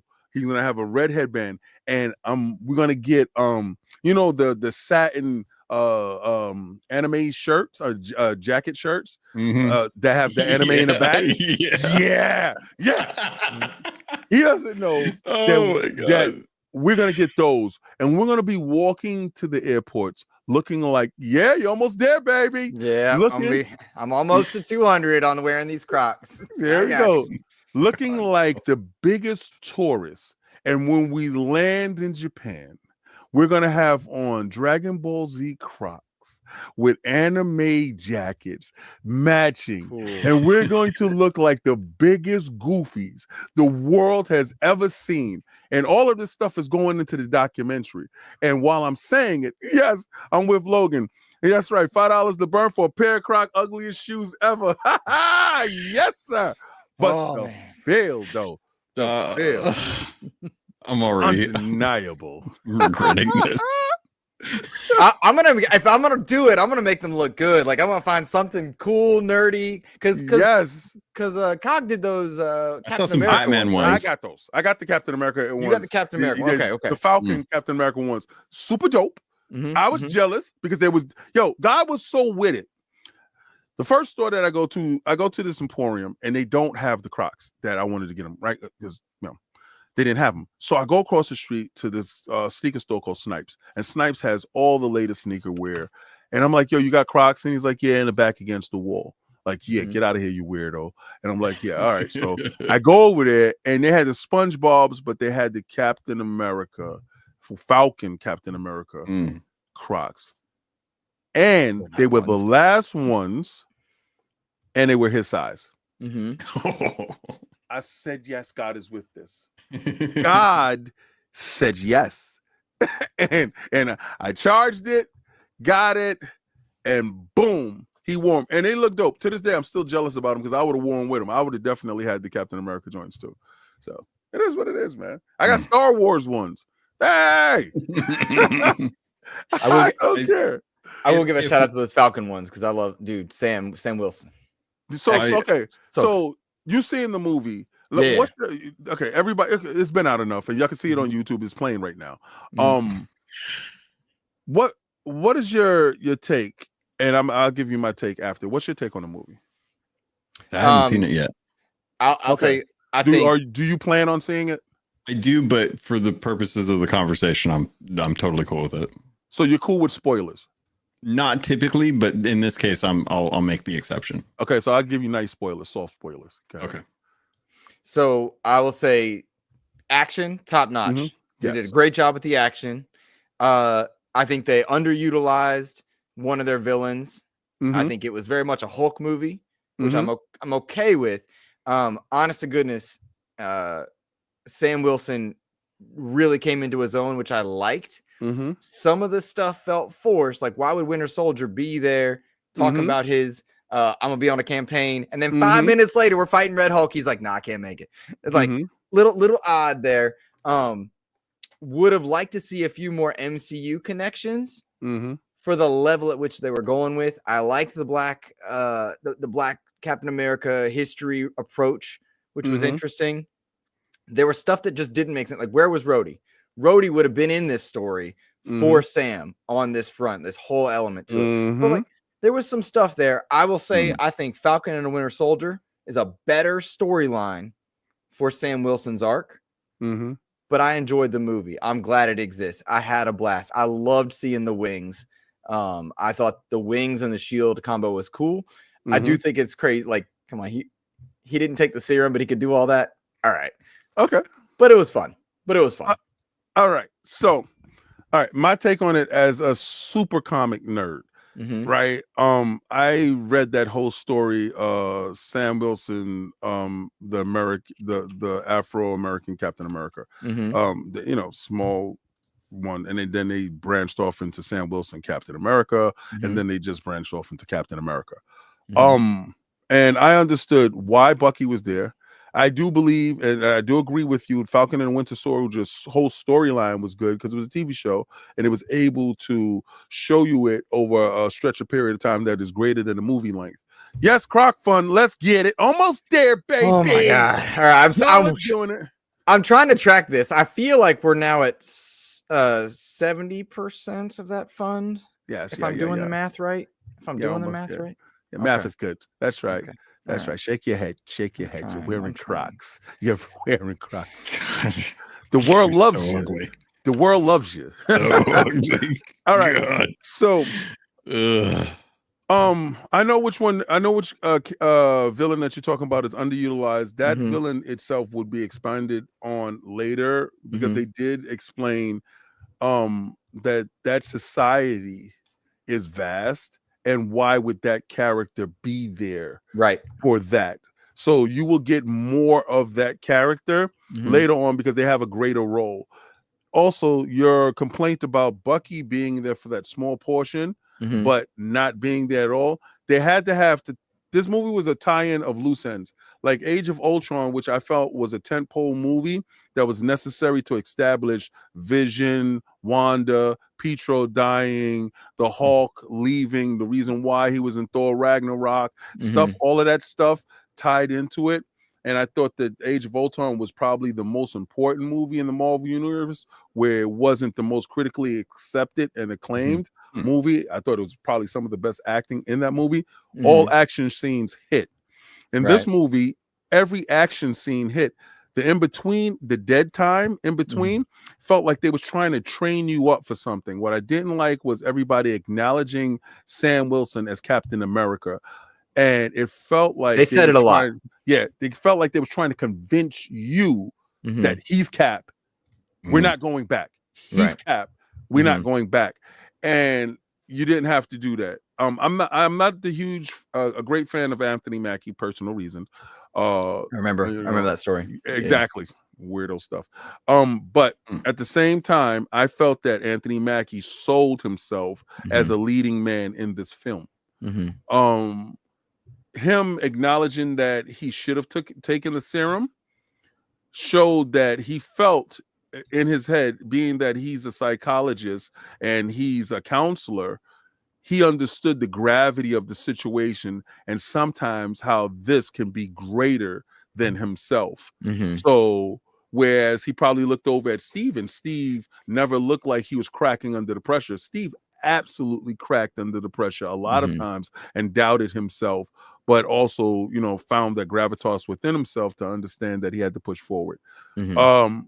I thought the film rated to me, after I saw it 4 times already, I rated an 8. Mhm. And the only reason why, I think they missed the casting. And I do agree with you at it being a Hulk movie. Mhm. What they did was they took the Eric Bana Hulk Mhm. and they pushed that to the side as that's another universe Hulk. Mhm. And they took this guy's Hulk. I forgot his name. Well, the Incredible Hulk movie with the Edward Norton. Edward Norton. They took Edward Norton's Hulk movie and made that canon to this universe. So everything that was in that universe, in that movie, is in this universe and is canon. And that's the reason why you have the Abomination in this movie.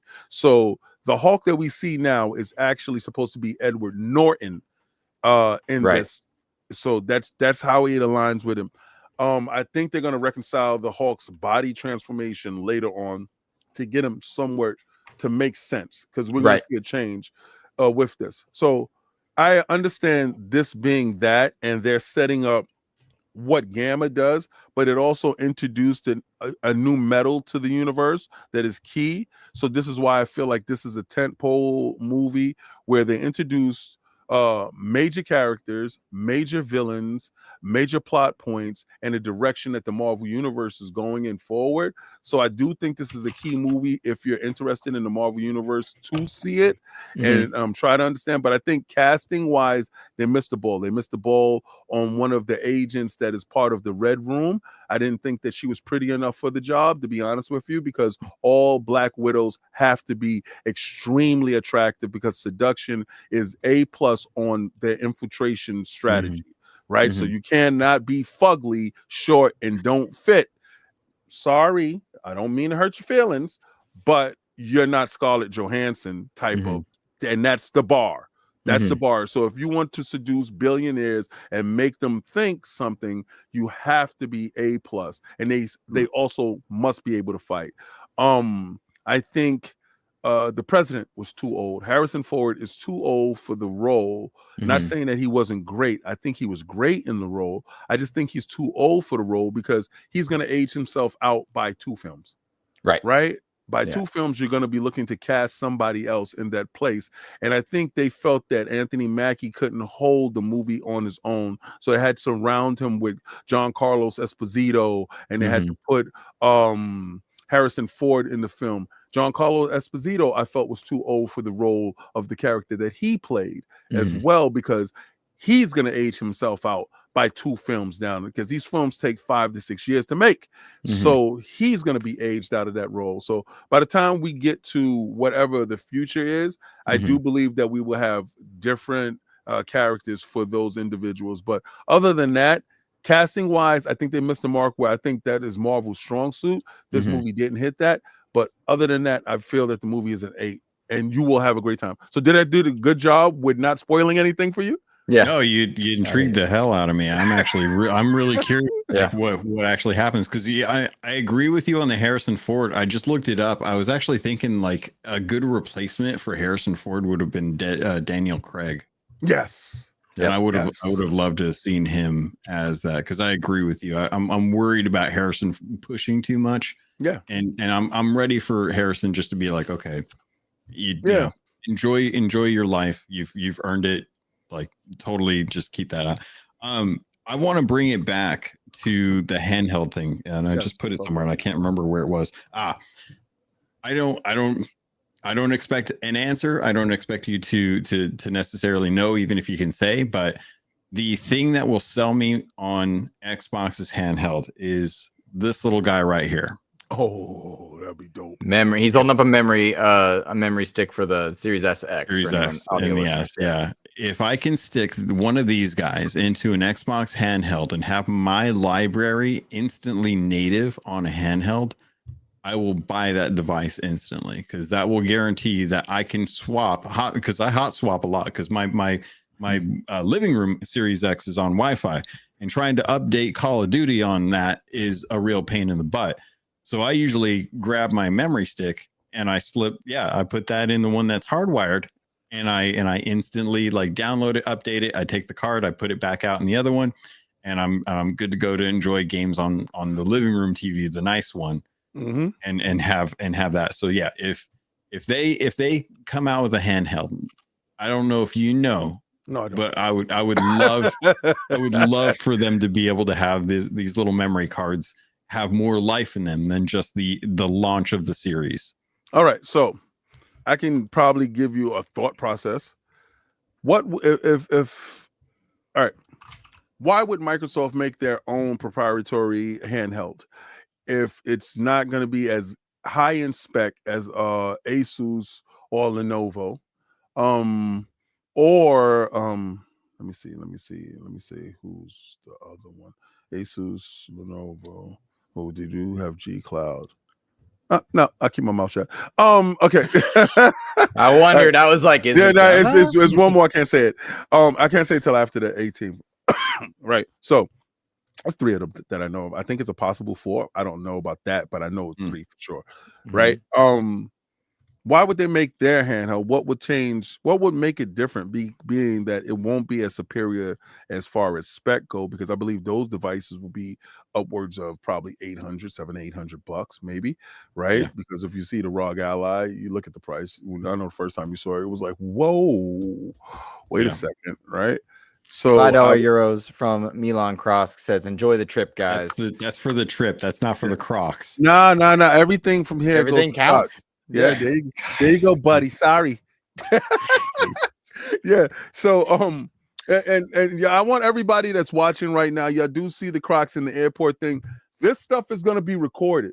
This stuff is going to be documented. This stuff is going to go up. So y'all will see a show where they're walking in the airport wearing their Crocs. And this is the best part about it is, do you see the pain Logan's going through right now? Imagine him being recorded, and it's held for prosperity throughout all of time. This is it, y'all. I'm here for it. This is it. See, I can suck it up. Yeah, I'm here for it. Just watching Logan. you got Luke. He's cool with it. He's like, whatever for the team. Logan is about to pass out here. He's sweating hard. All right, let's just finish it up. Let's get it out the way. Let's move on. But I think you're on to something, because I never thought about that. I never thought about why, because I had the question in my head. I'm like, why would they make a device? It will not be the superior version. I contributed to the Croc Fund 100% because of the resistance Logan has been. You can't. You know, I'm gonna have to buy I'm gonna have to get some pants or something to wear with it, because I'm not wearing like regular clothes with Crocs. Cool. It's just there's no way. So it's gonna be frumpy Logan. Like, you're gonna the live stream is gonna be the most miserable looking Logan you've ever seen, and I hope you enjoy that. The copium is wild. Haunts you. It's wild here. Just understand that video will last forever. Oh, and Logan, let me be clear. As soon as Crocs are done, we got to do something else. Yeah, we got to get there, Logan. Yeah. I don't even want to share what I don't like. Yo, so check it. So you bringing that up, you bring a very interesting wild card to the table. What can they do, knowing that they will be bringing not the most technologically superior device to the table, but what can they bring? See, a lot of people thought, oh, well, they will have the full library of the Game Pass, right? Well, I just gave you the reason why they would not undercut them. It's no reason to have a whole conversation about a device where they're already doing that. So that's not necessary. What is it, a color skew? That's stupid. That's ignorant to even think that. So now that we locked that away, your proposal is even more intriguing. And that's probably the ace that they had in their hand to make it say it's affordable for our fan base, for the people that can't pay $8, but you can pay $5. And you can hot swap your memory right inside. Bam. Ultimately give you 2 terabit right there. I'm just saying. Yeah. You probably have somebody at Microsoft is like, God damn it, King is talking again, and he's with this Logan guy, and they found out. Yo, I know we're gonna get it. Because that's the thing. That's what I when I think about what I love about my Switch, Right. It's the dock. I like being able to like have my dock. I've got two docks on both systems. I got a spare for when I go traveling, and I can pick it up and drop it into any TV I want. It's the same thing with these cards. I can grab this card and I can have any game that I'm like currently playing and just pop it into whatever system I want. If I could pull the memory card out of my Xbox Series X and slide it into the back of, like it's a Game Gear, slide it into the back of an Xbox handheld and go out the door, progress saved, cloud saved there, like on the go, that is going to sell me more than if I wanted to go with like a third party manufacturer. Because yeah, I could get access to other ecosystems through those systems, but if that's not where my library is, if that's not where Game Pass is, then I'm going to be less incentivized to go with that. I'm going to go with something that's going to feel a little more native and something that I don't have to sit there and wonder, like, do I have to authenticate? Do I have to worry about the Wi-Fi signal to do streaming or anything like that? I would much rather have my games native. Okay, well, I don't have the space to be able to keep COD on my handheld all the time, but I've already got COD on my memory card. So why do I need to worry about it? I'll just pull the memory card. It's not like I need it while I'm at home. I'm not going to be home. I'll just be on my handheld. And it changes the storage of your device instantly. Yeah. That within itself is probably, that's the most forward-thinking thing that I've heard when it came to this handheld. Because normally these people are regurgitating the same information, and it's tiresome. They get the information from Jez, or they get the information from Nate the Hate, and then Jez can give you an opinion. Then you have 5 different websites basing it on fact, and it's just opinion based on him having a conversation with Rand on a show. Yeah. And some of the stuff that he can't talk about. So some of the stuff can't be confirmed as fact. It can only be alluded to. And then when Microsoft themselves confirm a device being made, then you can confirm it as fact. So, but this conversation is a different conversation in the sense that it gives new ideas to a space where nobody's critically thinking. Really, I hear more negativity towards the handheld because somebody told me I don't want a handheld. I said, why not? Well, I just don't want it. Yeah. I want the most power that I can have. I said, so do you have a PC? No. I said, so then you don't want the most power that you can have. Right. You just want to complain about something right now because if you can dock it to the screen, I don't know what's the difference. What? See, my Switch, because you said it yourself that you have a Switch, you have docks upstairs. I have one dock, one Switch, and it's never leaving from in front of that television. Except if I go on a trip, I undock it, take it with me, and I play wherever I am. I believe that was a genius move in Nintendo's arsenal that nobody really capitalized on. They themselves saw their handheld market as the bigger market than their home market, and they were able to leverage the two. So they saw their home market shrinking because they weren't pursuing the power narrative with the big two. But their handheld market, they were left there isolated, and they were able to grow. So they now have grown that handheld and home market into one hybrid of a situation. I think Xbox and PlayStation is envious of that thought process. And I got a bigger question. Does this device, this handheld device, if it's greatly successful, does it do like my theory? Does it undercut a OEM device from Microsoft under the television? And does this thing being dockable, because I do believe it's going to come with a dock. I don't believe that it's just going to be a handheld in a box. Because it should have an HDMI out. I mean, my Steam Deck does it, my ROG does it. I don't believe this won't do it, especially if the competitors are doing it, because you're able to do that with your Lenovo, you're able to do that with your Ally, and your Steam Deck. It's just par for the course. Do you believe that if this is wildly successful, if they're able to sell like 40 million before they going to launch a home console. Do you think that kills the home console and they allow third party just to make the home console while they focus on the handheld? And Luke, feel free to jump in if you want. I have posited the idea that at some point Xbox hardware will get to a modular state and have like the OEM aspect to it, because it's like they've done it with their phones, they've done it with their laptops, they've done it with their tab. Like they've had a history of doing this. If they can outsource the console, because all it is just a PC. They don't the flavor, the engineering is there if they want to do it.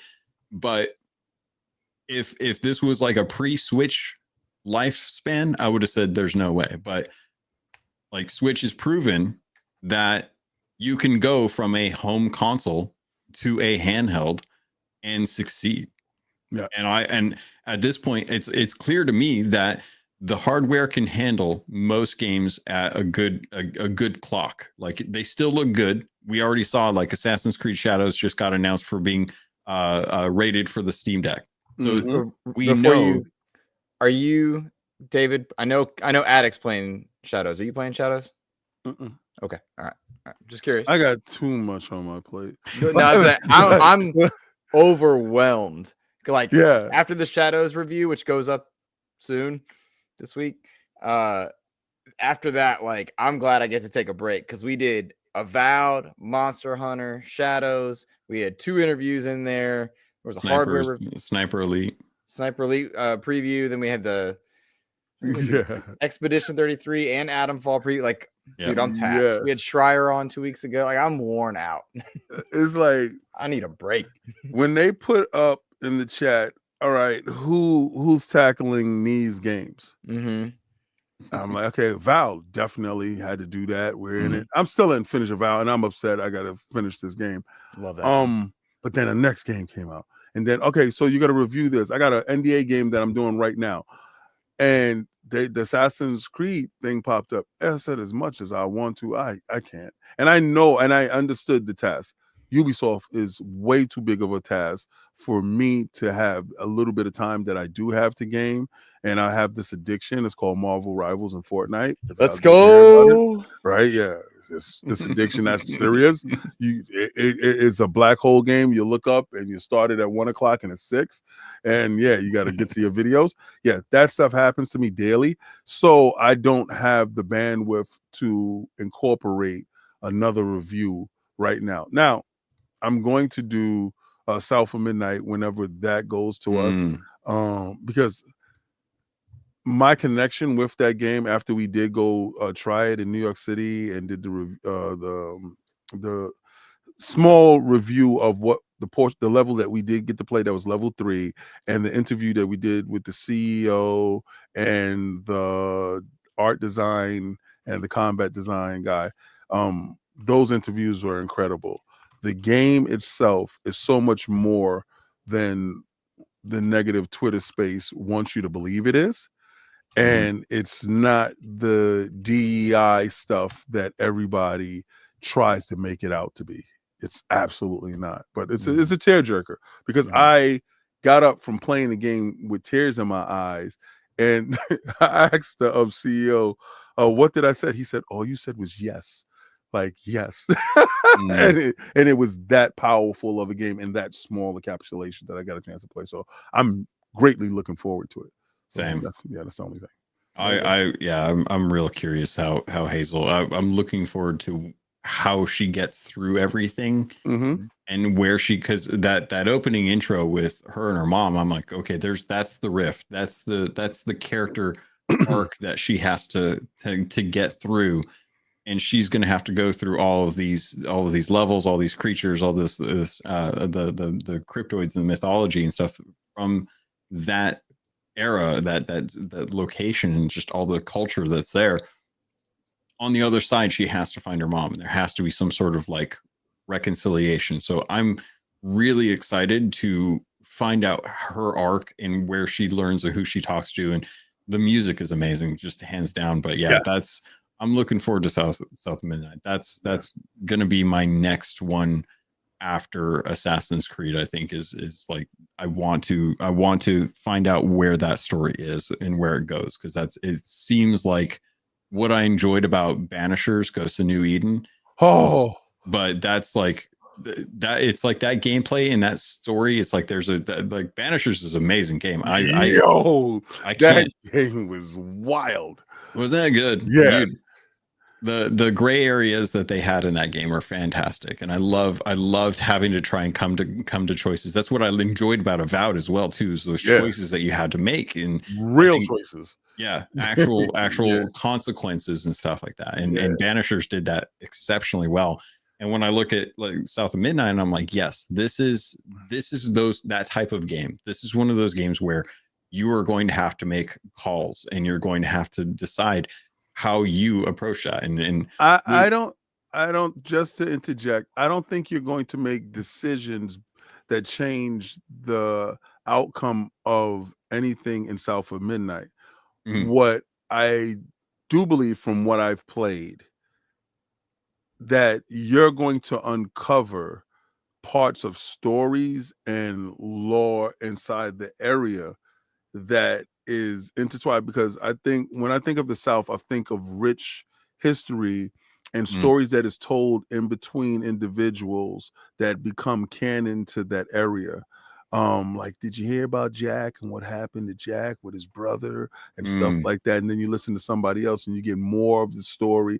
Well, Jack and his brother, what they did was they tied up some stuff and they had threw it in the river. And then you're finding out why they tied up stuff and stuff like that. I think it's more of a story unraveling game opposed to a decision type of game, like Avowed and the Banishers type of thing. Yeah, and that kind of goes along with the idea of like the spinning a yarn, kind of telling a story thing. Like I love the choices that they made with how they want to reveal the narrative, but also build that into the actual action and the gameplay and stuff. And it's the unraveling of the monsters and kind of bringing like life back to the area, especially. I mean, today's a perfect example of, we just saw a bunch of tornadoes rip through the Midwest and stuff, and it's like, people have to pick up the pieces of their life after that, and it's like South of Midnight's going right there. So I'm looking forward to that game and seeing what they do with it, given where the studio's like based in and the culture that they're attempting to tell the story around is awesome. So looking forward to that. But hey guys, how many people we got watching right now? We have 36 people live on YouTube right now. All right, we have 36 people. Why didn't y'all share that out? Because I'm talking directly to you guys. Why didn't you share it out? We should have more than 36 people watching. That's one. Two, I'm super proud of all 36 of y'all that are watching that has super chatted. But the total that we're at right now, and $200 isn't a lot. We're giving you great content and great fun. And I'm telling you, price for value across the world, this is the best right here. But in order to see Logan in this airport, you don't want to let down the other people that super chatted. You just want to get to the goal. And once the goal is hit, that changes everything. From there, that's where we can relax. We can no longer halfway lift the brick up the hill. We have to get to the top of the hill. So us getting to the top of the hill is actually getting them Crocs on his feet. Because if I got a super chat, that sucks because I'm a guest here, right? But I want to see him wear the Crocs. And I heard that y'all have the best community and y'all are so nice. So all 36 of y'all share it out. Do that part, right? Do that part. Because it should be 36 likes if it's 36 of y'all in here. And then share it out and get somebody else in here to help y'all pay the bill. Let's get it. It's not too much. That's good. King, you are a natural. You are a natural, man. You got it. It is crazy. So good at it. Things slowed down and I was like, okay, cool. We're doing pretty good on this. I'm not. See, because you know what it is? I looked it up. They're Batman Crocs. I'm gonna wear those. I'm getting those. If we get to 200, I'm getting the Batman Crocs. I'll order them today. So little wings on the back. So that's right. Yeah. So Logan, and please don't do no weak ass Crocs, bro. Like, what Crocs would you do? I mean, listen, if you know what, Logan, I'm gonna talk to. I want to talk to 12-year-old Logan.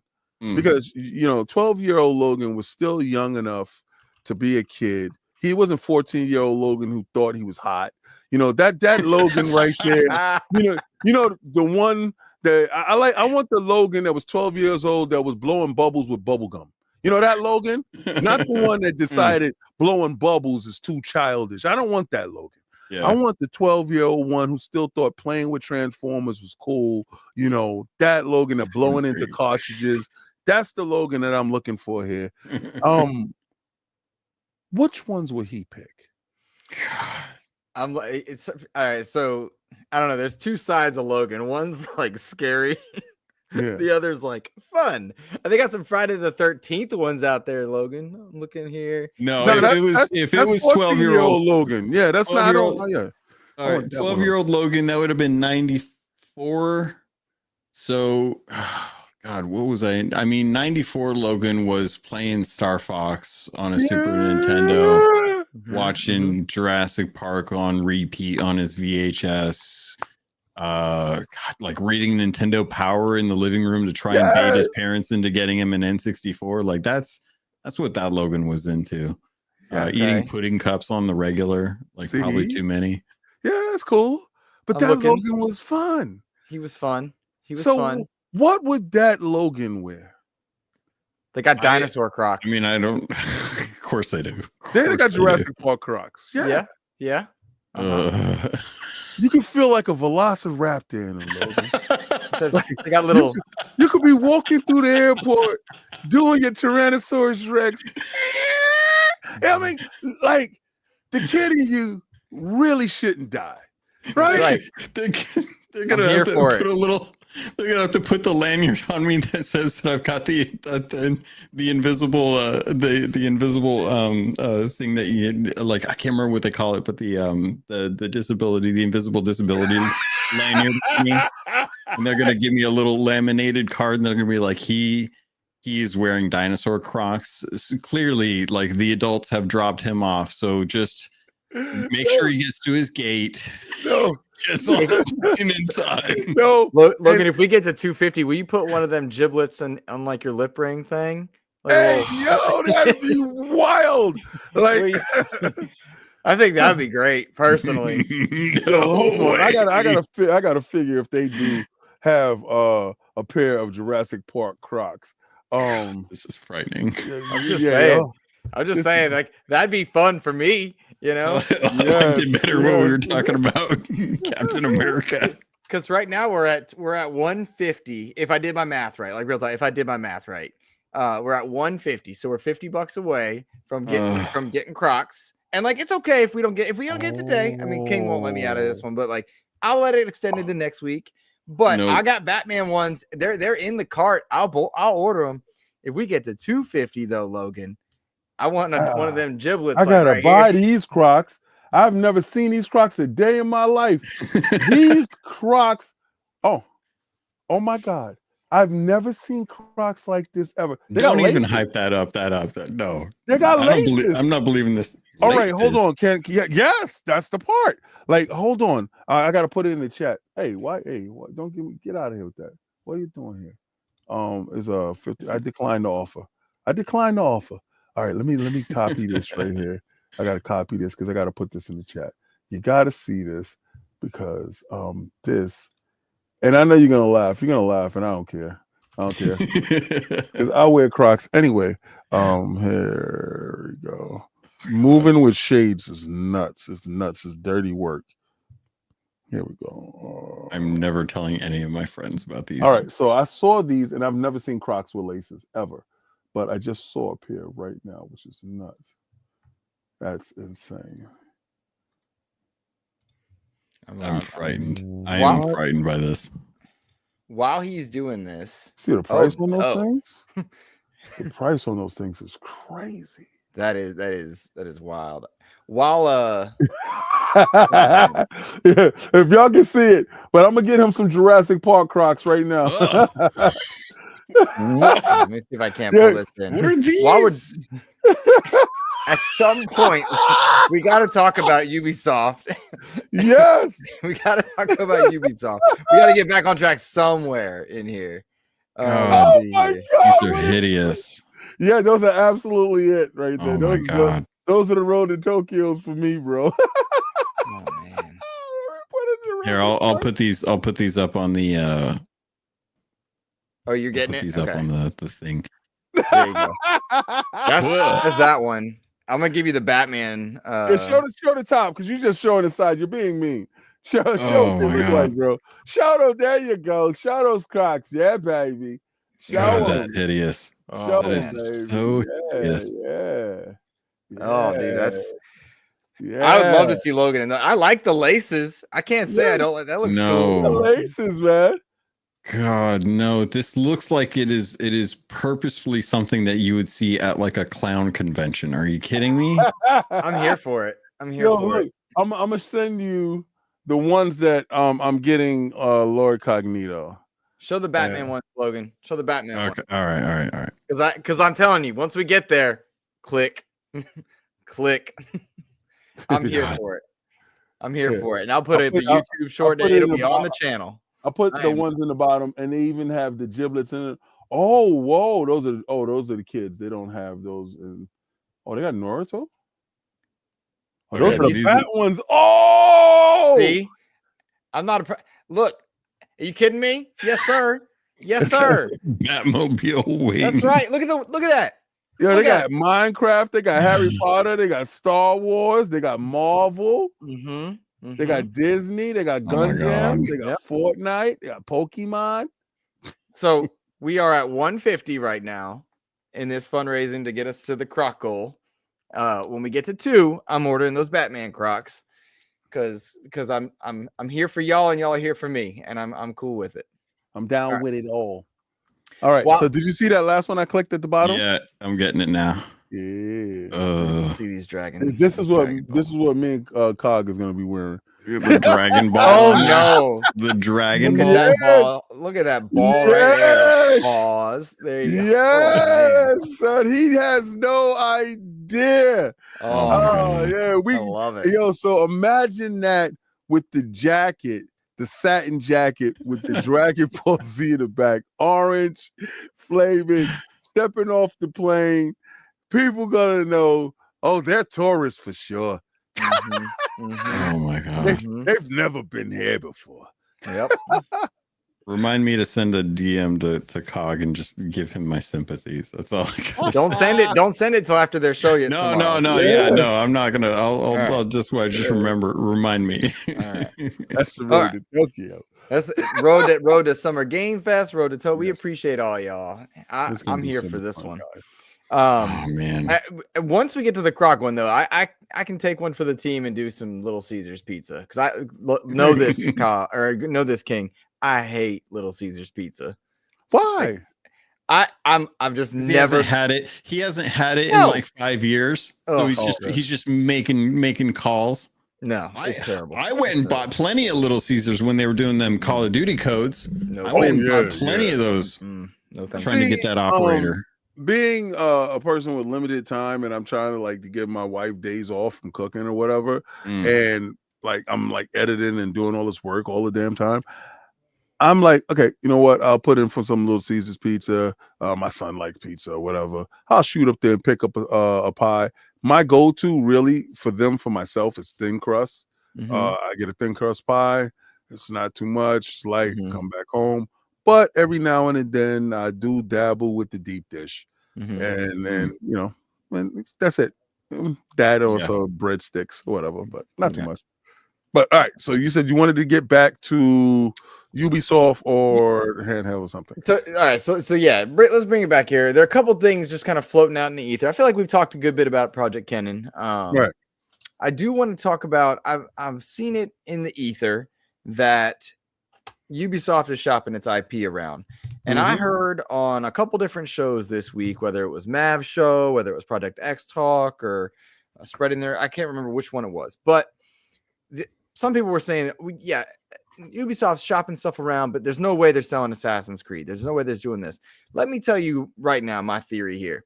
They're absolutely shopping Assassin's Creed around. They're shopping everything around because Ubisoft wants to survive. They may not be full selling here there, but if you are reaching out to EA and to Microsoft, if those two are on your, hey, what are you interested in? Then those are two companies that will throw down the money. Microsoft just spent billions upon billions of dollars, $70 billion to get Call of Duty, Candy Crush, and that catalog. Absolutely, Microsoft would consider buying Assassin's Creed, and absolutely Ubisoft would consider selling it. You don't reach out to people with the deepest pockets without having a number in your mind. I'm willing to sell this and that.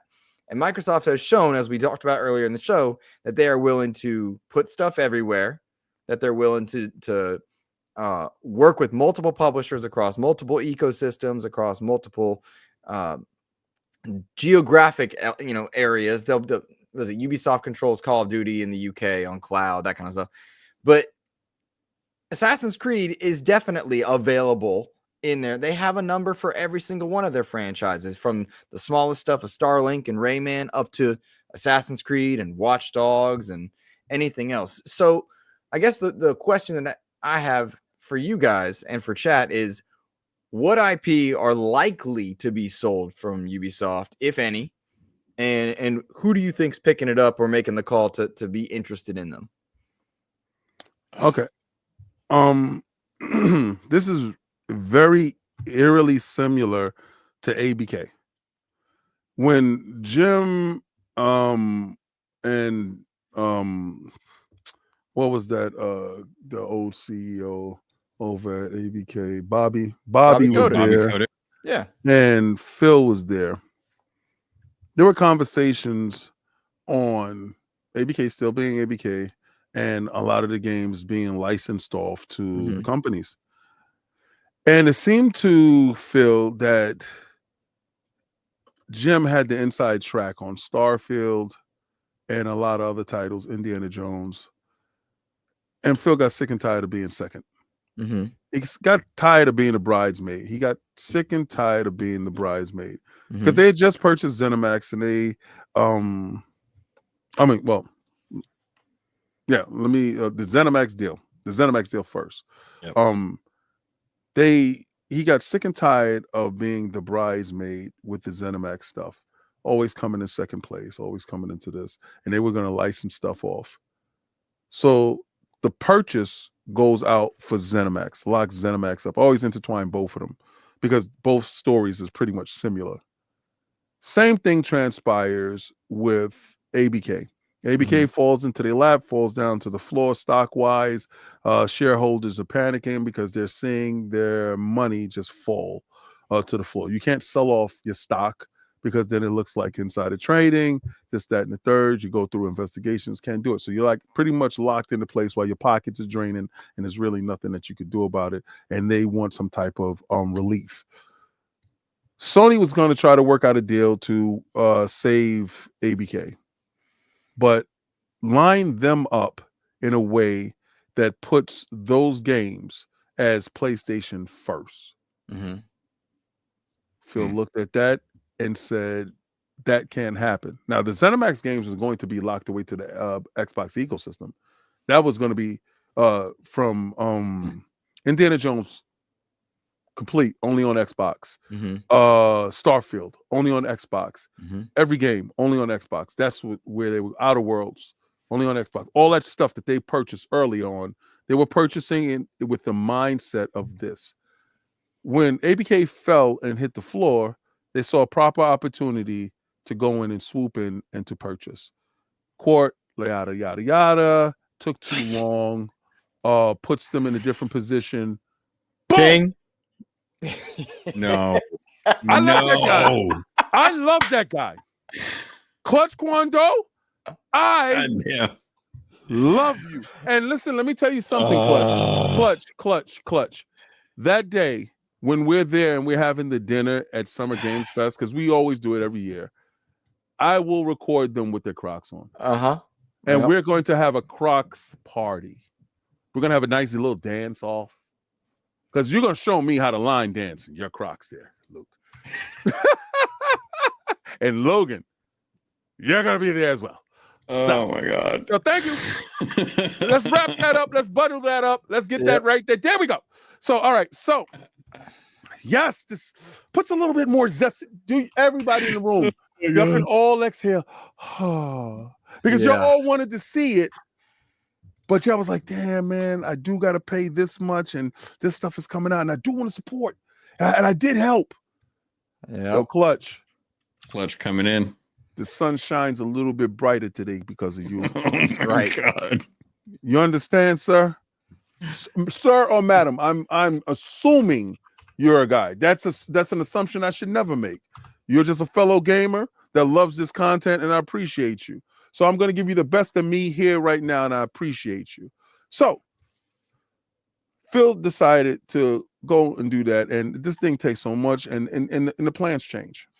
Now we're having the same exact scenario with Ubisoft. We watch Ubisoft take Star Wars IP after this IP and that IP and run them into the ground. I think the biggest problem, you could blame the Guillemot family for being who they are. Tencent came in to try to give them some financial help because the government put a levy on them that they weren't able to purchase any more stock or let me see, because they weren't really buying stock. They was like buying percentages of every little company. Yeah. How Tencent was moving. I call them a hydra. They're like a hydra, like a spore. Right? They infiltrate. They just send you money, and it's like you be careful for who gives you money, because you're gonna have to do something later for some change, something strange for some change, like wear Crocs in the airport. Yeah, like wear Crocs. Right? At least you know I'm what gonna you be rocking do. it. I'm gonna be Batman right here. Batman, they already He's happy. I'm glad someone's happy at this transaction. I'm appreciative because I know people work hard for their money. I know people work hard. I know money's tight for a lot of people, and whether it was the $2 super chat or Clutch coming in heavy and everywhere in between, I'm appreciative. And so I'm gonna have fun with it because I want to go to LA. It means the world to me. Yeah. I do need the help, and I'm gonna enjoy it. Like King said, enjoy it. So I'm gonna enjoy it. I'm gonna make this video for y'all. I'm gonna see y'all at this dinner in SGF where I'm gonna embarrass myself with that, and I'm gonna have a blast doing it with you guys. Oh, I guarantee you, like if I'm gonna have to be in an airport wearing this stuff, you guys better show up for this live stream, because I'll be live streaming. And you're gonna get this is gonna be the worst OnlyFans content you're gonna realize why you don't want this. I'm gonna find, and I hate socks too, but I'm gonna find some socks that I hate, and I'm gonna put on these. Why would you put on hate clothes? I don't think 12-year-old Logan would do that. I think 12-year-old Logan will be happy with his brand new pair of Crocs. And having such a good time with a smile. Listen, I want you to have a happy heart on this flight, because I'm gonna tell you this: when you put them on, and you're gonna walk around the house in them, you're gonna do your thing. Everybody does this, and you're gonna say, "You know what, babe? They really ain't that bad." And you're gonna say that because you're gonna have a moment of clarity, and you're gonna say, "You know what? These guys are right."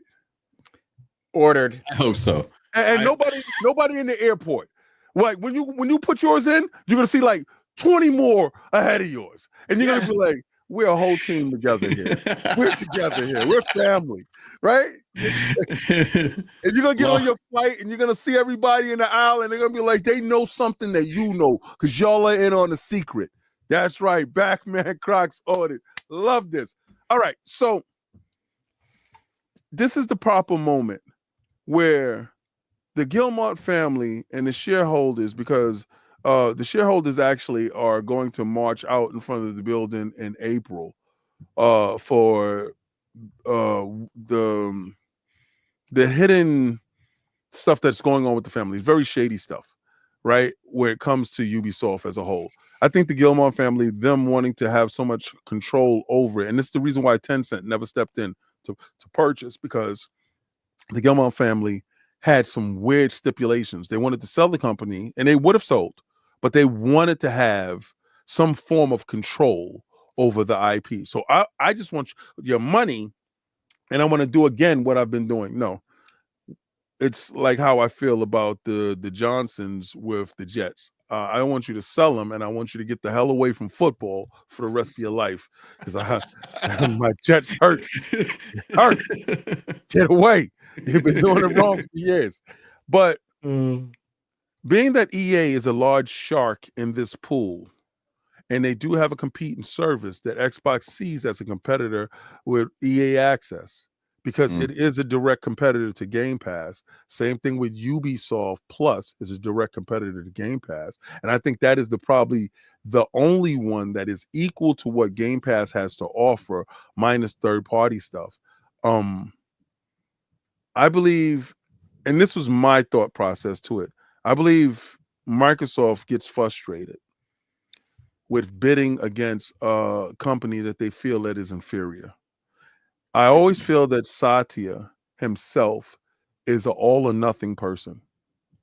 He wants the first piece of chicken. He wants the last piece of chicken at Thanksgiving. He doesn't give a damn about anything else, but he wants to make sure that he has what he wants. If Ubisoft, and they did say that they were in acquisition season, and Satya did come out and say we have $80 billion to spend.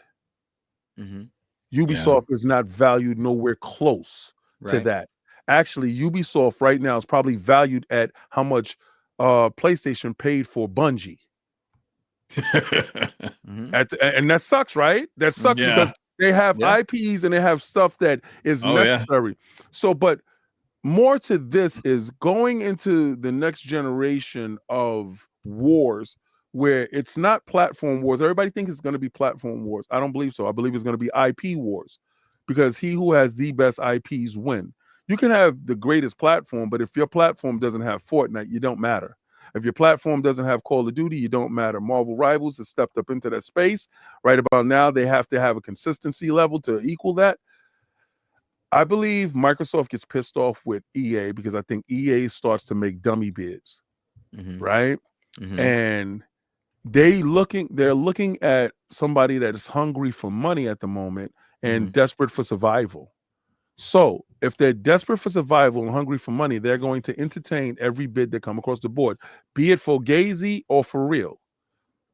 So if you have Splinter Cell and they've run the price up on Splinter Cell, at what point in time because Microsoft did do this with ZeniMax and they did do this with ABK, they overpaid to ensure the sale, to ensure that the shareholders was equally compensated for their time in which them watching the stock fall.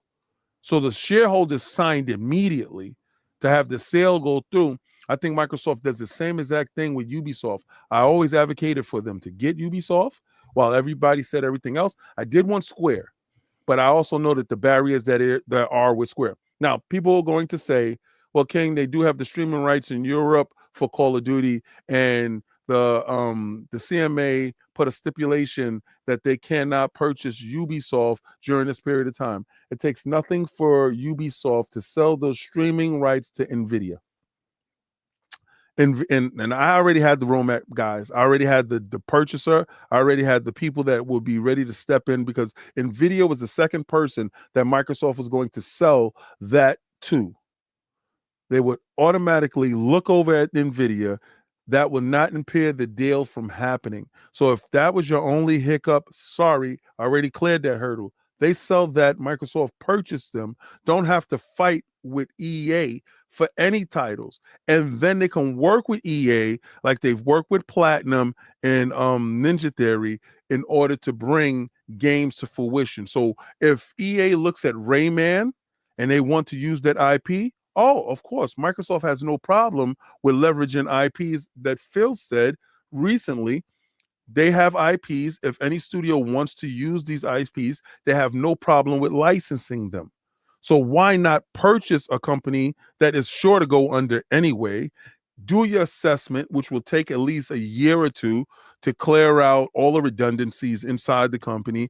Allocate the space to those companies that you do keep within them, and those IPs that you're unsure of that EA was interested in. License those games over to EA. Let EA make those games. You profit, they profit, they're happy. Games still come to your platform while you have a larger IP cache that you can leverage. You can put Division inside Game Pass, will keep a game of service inside Game Pass. Ooh. You can put Assassin's Creed with all the games that you did see inside Game Pass, and you can stagnate the launches and releases while still staying third party. Because we do know Ubisoft is third party. That still aligns with your practices of being a third party distributor while also being a console manufacturer for the time being, but also delivering content to your platform where your platform is key.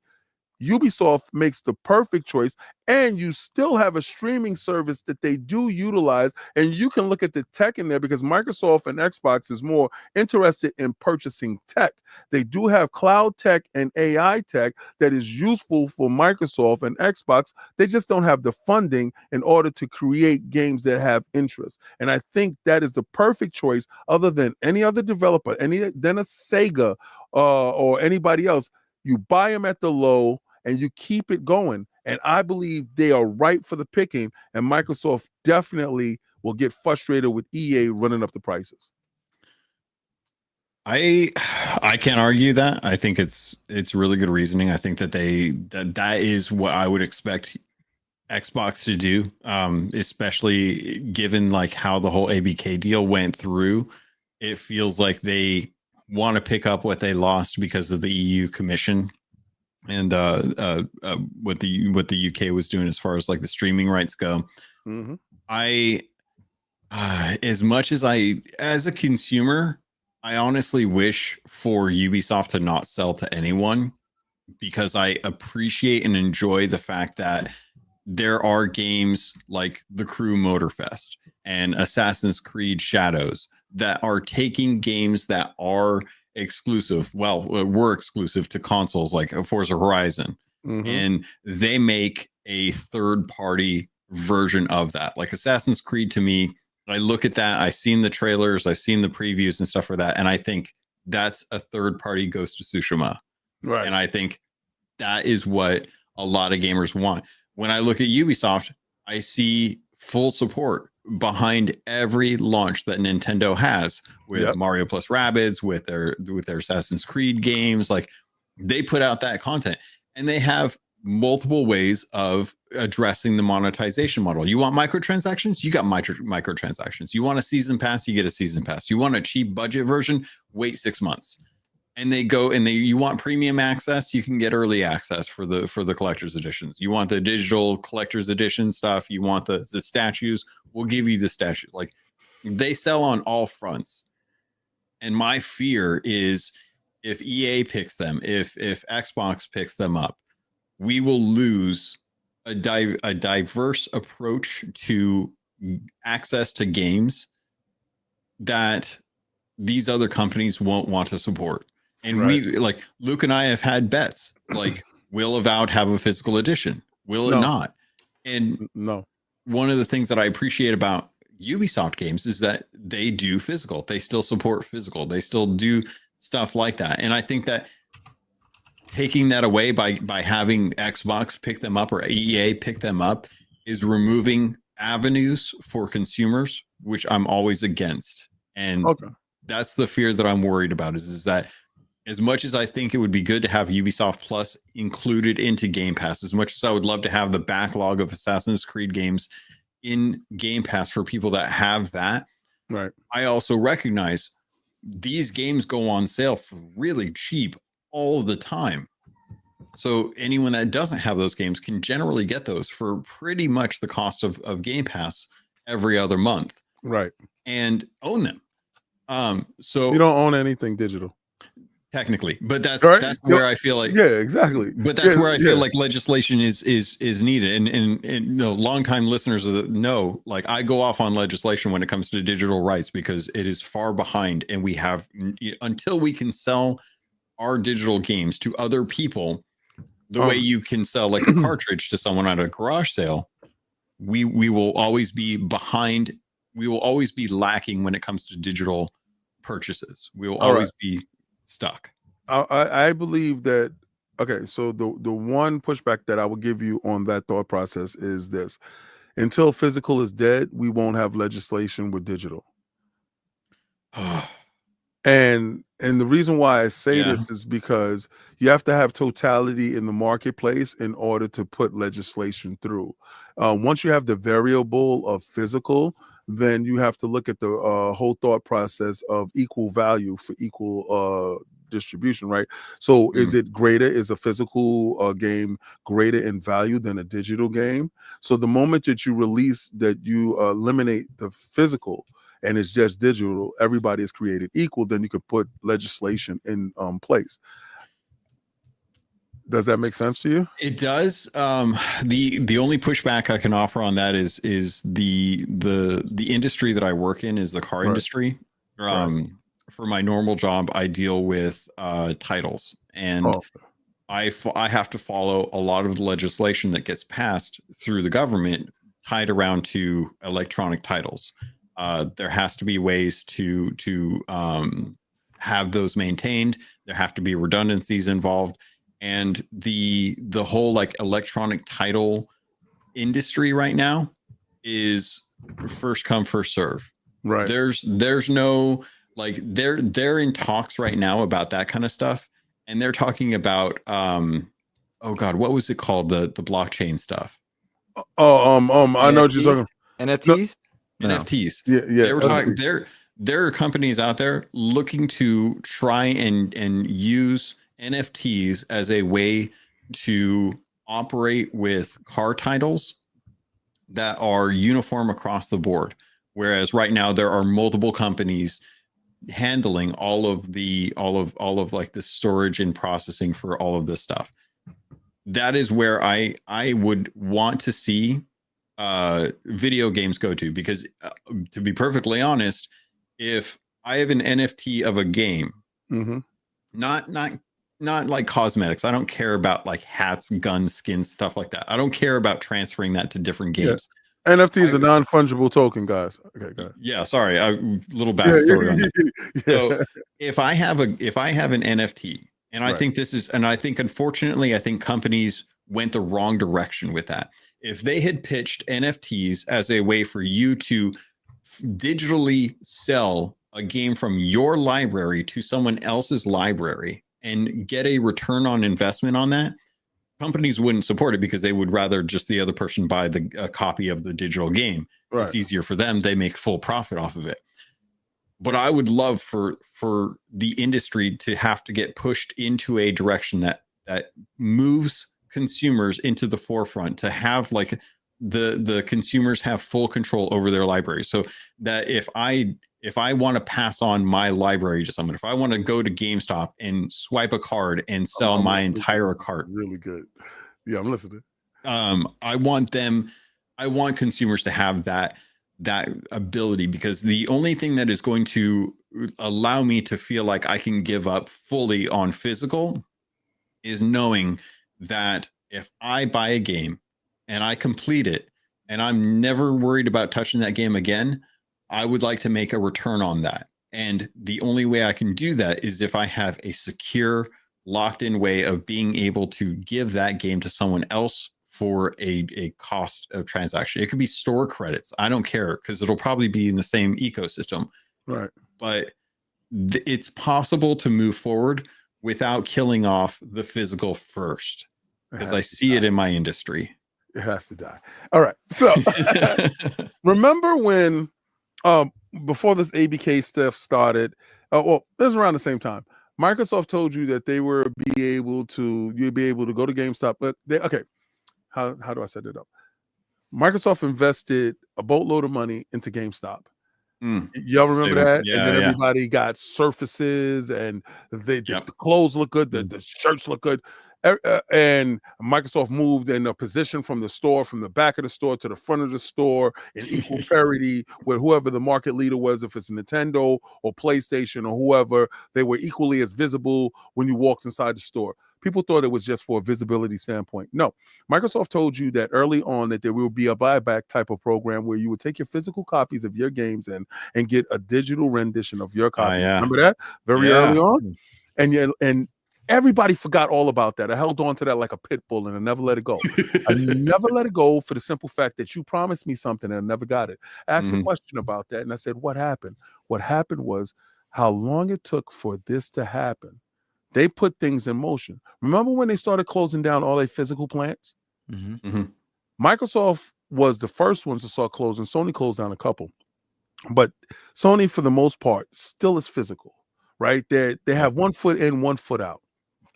Their push into the complete digital was selling you a pro where optional, you brought the physical disk drive. And from there, they can gauge to see what their base is. Now, from that period of time, it used to be 60-40 physical versus digital. Now we're at a point it is 80-20 digital, physical across the boards on gaming. When PCs stopped caring about putting disk drives inside the PC, because I remember when I got the PC, I was like, okay, where's the disk drive? Right? Like, how old am I? Right? That type of thing. Like, I'm looking for the floppy disk. That stuff is not there. That's a gray beard right there. Exactly. Right? It's just not there. Physical has to die in order for the change to actually happen. Microsoft had to move on from something that they did. Actually, GameStop was set up for the receipts of this. They were going to get a small percentage or whatever of the transfer through, but they was going to start a whole retro buyback. Did anybody remember when GameStop started talking about, oh, we'll send us back, we'll buy back your old consoles? GameStop was going to turn into an older boutique of retro and physical. And they were going to brand themselves as the only place for you to physically own your devices, your games. And Microsoft was going to help facilitate that while taking those games and getting you digital ownership of your stuff. Legislation didn't fit in. They're fighting X amount of dollars on this front right here. Stuff had to be put on the back burner. Now, I'm not going to say that they're not going to revisit this stuff, but the legislation that you're looking for, physical must die first in order for the digital to actually be prominent. And then you can put legislation on top of that to ensure that the person that purchased digital is safe. Because people are under the misconception that when they buy physical, that they are safe. No. Usually you buy a dummy disc that has a license on it, and then when you put the disc inside, you still have to download the game to the console, which makes absolute zero sense because you have a physical disc. Well, you've been duped. You've been duped. It's just a pretty little thing, the same way that they took the whatchamacallits out of the box, the booklets out of the box. It's nothing really there. It's just a license for access to a game that you have.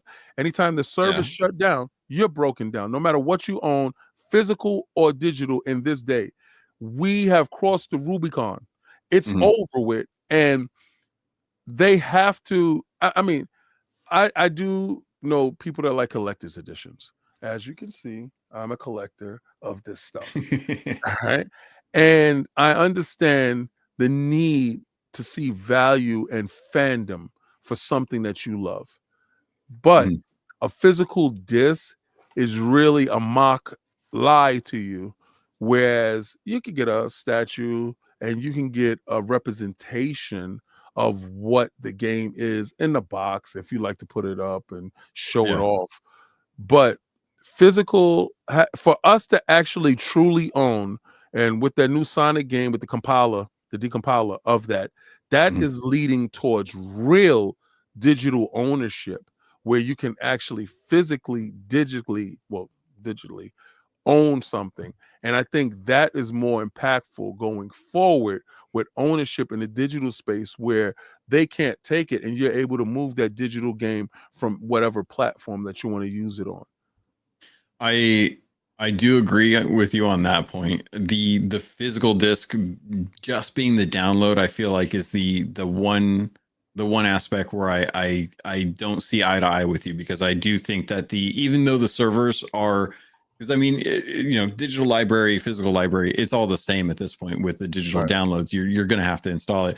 Because I know I've gone to like used game stores and I've seen copies of oh God, was it Shadowkeep, Destiny 2 Shadowkeep? Yeah. And it's like, I'm like, what is this? There's nothing, you can't do anything with this. It's worthless. They took it all out.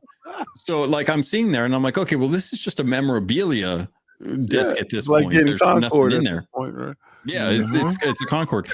But at some point, that like there's the activation is still tied to that disc. Like I have the Destiny Right. Legacy It's collection, a license. It's your licensee though. Yeah. and I think that if we can do that with physical, like all we need is the back end to speak to the front end of the console and have more, like we've already integrated Discord into the systems. Like there's no reason why there can't be a trade shop or like Steam does points with their Steam points and stuff for purchases. You can trade it for avatars and emojis and stuff like that. Right. Like we have the concepts in place to be able to get there.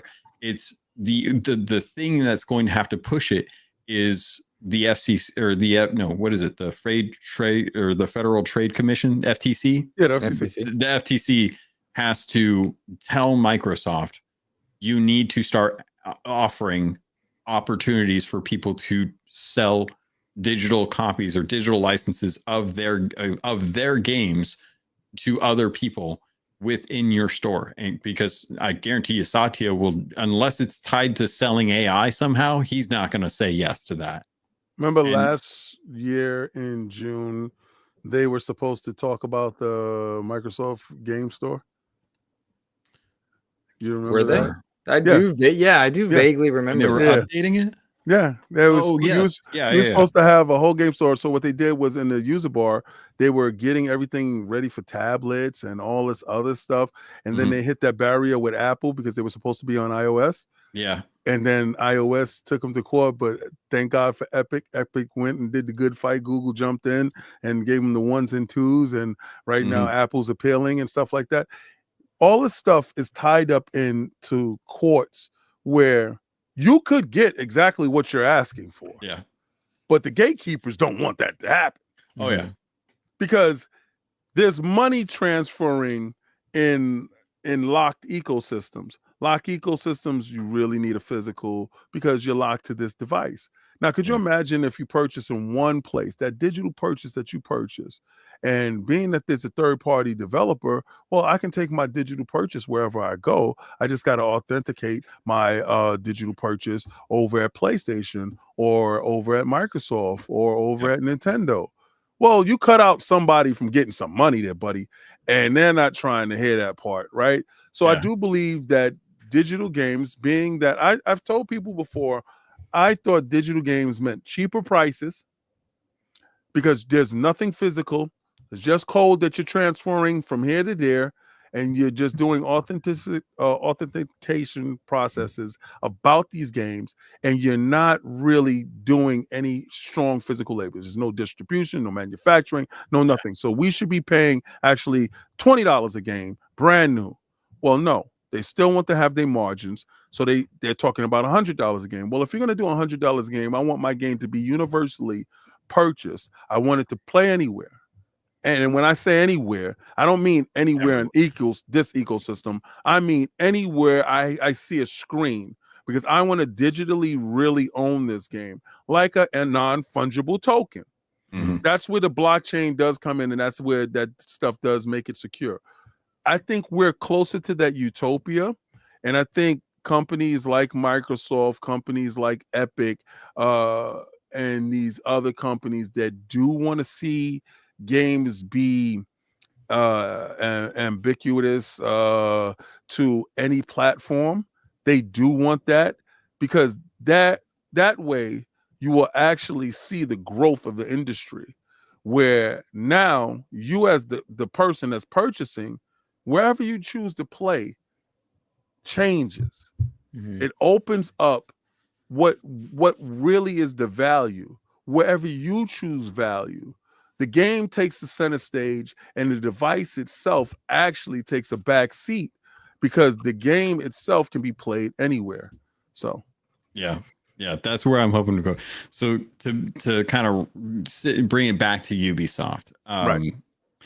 If Microsoft were to buy Ubisoft, I would want them to get holistic to that, because there's a lot of IPs that I think a lot of people would love to see kind of home to Xbox. Talking about the Tom Clancy games, I would love to have like Division 3 day one Game Pass. I would love to see Assassin's Creed, with crossover cosmetics in their store for people that want to jump into those games.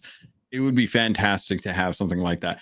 I worry that Epic is trying to bolster their PC store because they currently are still second place to Steam. And if there's any hope that they can get Ubisoft as like the Ubisoft Plus as a buy-in to jump into their store, they absolutely will, because I don't think they want to continue being second place on the PC market. They have things that are keeping them afloat. Yeah, in Ubisoft, and Ubisoft will help that. But I can imagine if they can get that IP, they would love to have all of that IP just shoved right into Fortnite and bring Ubisoft Plus to Epic Games and let you subscribe to Epic and get all of that for a small price. That is likely what's going to happen. I see that happening more than I see PlayStation or Xbox or EA. I see Epic doing something like that. PlayStation isn't buying anything. They took a bath on Bungie and Concord. If you look at it, their operating costs, they're at 6%. They're not buying a damn thing. King, we are at a 10-minute hard out, by the way. All right, no problem. Cool. Okay. All right, so they're not buying anything. The likelihood of Epic buying Ubisoft is very minimum, for the simple fact they don't make as much money as we really believe that they do. When I saw the operating costs for Epic, I was just like, wow. Fortnite is definitely the driving factor when it comes to that boat. But my hope, the two big players are the ones that they did speak about. Tencent is definitely on the sidelines, sitting there looking in, and they're not making a move to purchase because they ideally wanted to sell to Tencent. They did not want to sell to anybody else. I just understand the mentality of Satya, and we're in March, and that money is burning a hole in his pocket.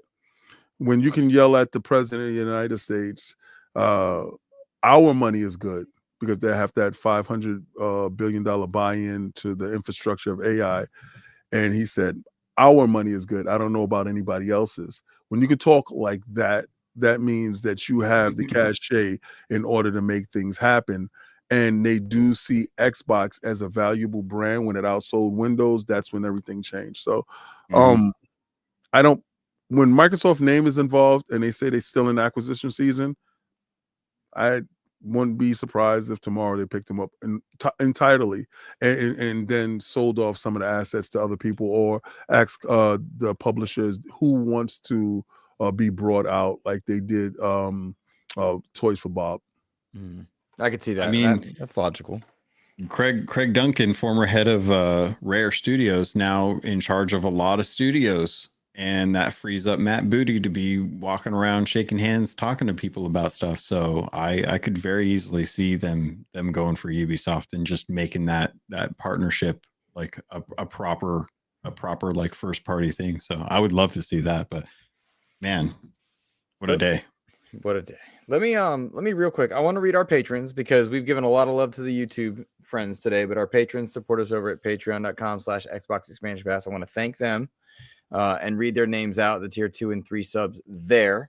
And then we'll briefly mention Elder Scrolls, and then we are going to peace out here today, fellas, because this has been a blast. All right. Big shout out to those who have supported us over on Patreon. I want to give thank yous to Omen, Jesse Prius, Fatto, Aaron G, Nick Bentley, The Scarecrow, Ken Rosing, Fabian Winkler, I lost my spot, Regis Stella the Brony Pirate, Rob Frawley II, Tao Zochi, Nicholas Johnson, Randall Thor 19, Hafrican, Game Positive, Jam Pack Sam, Rick Davis, Matt Valdez, Red Beast, Dano 12, DJ Hero, Brendan Myers, aka the Winter Gamer, the Lord Sir Master James Suddy, and Sony's VP of Marketing, Kevin Butler.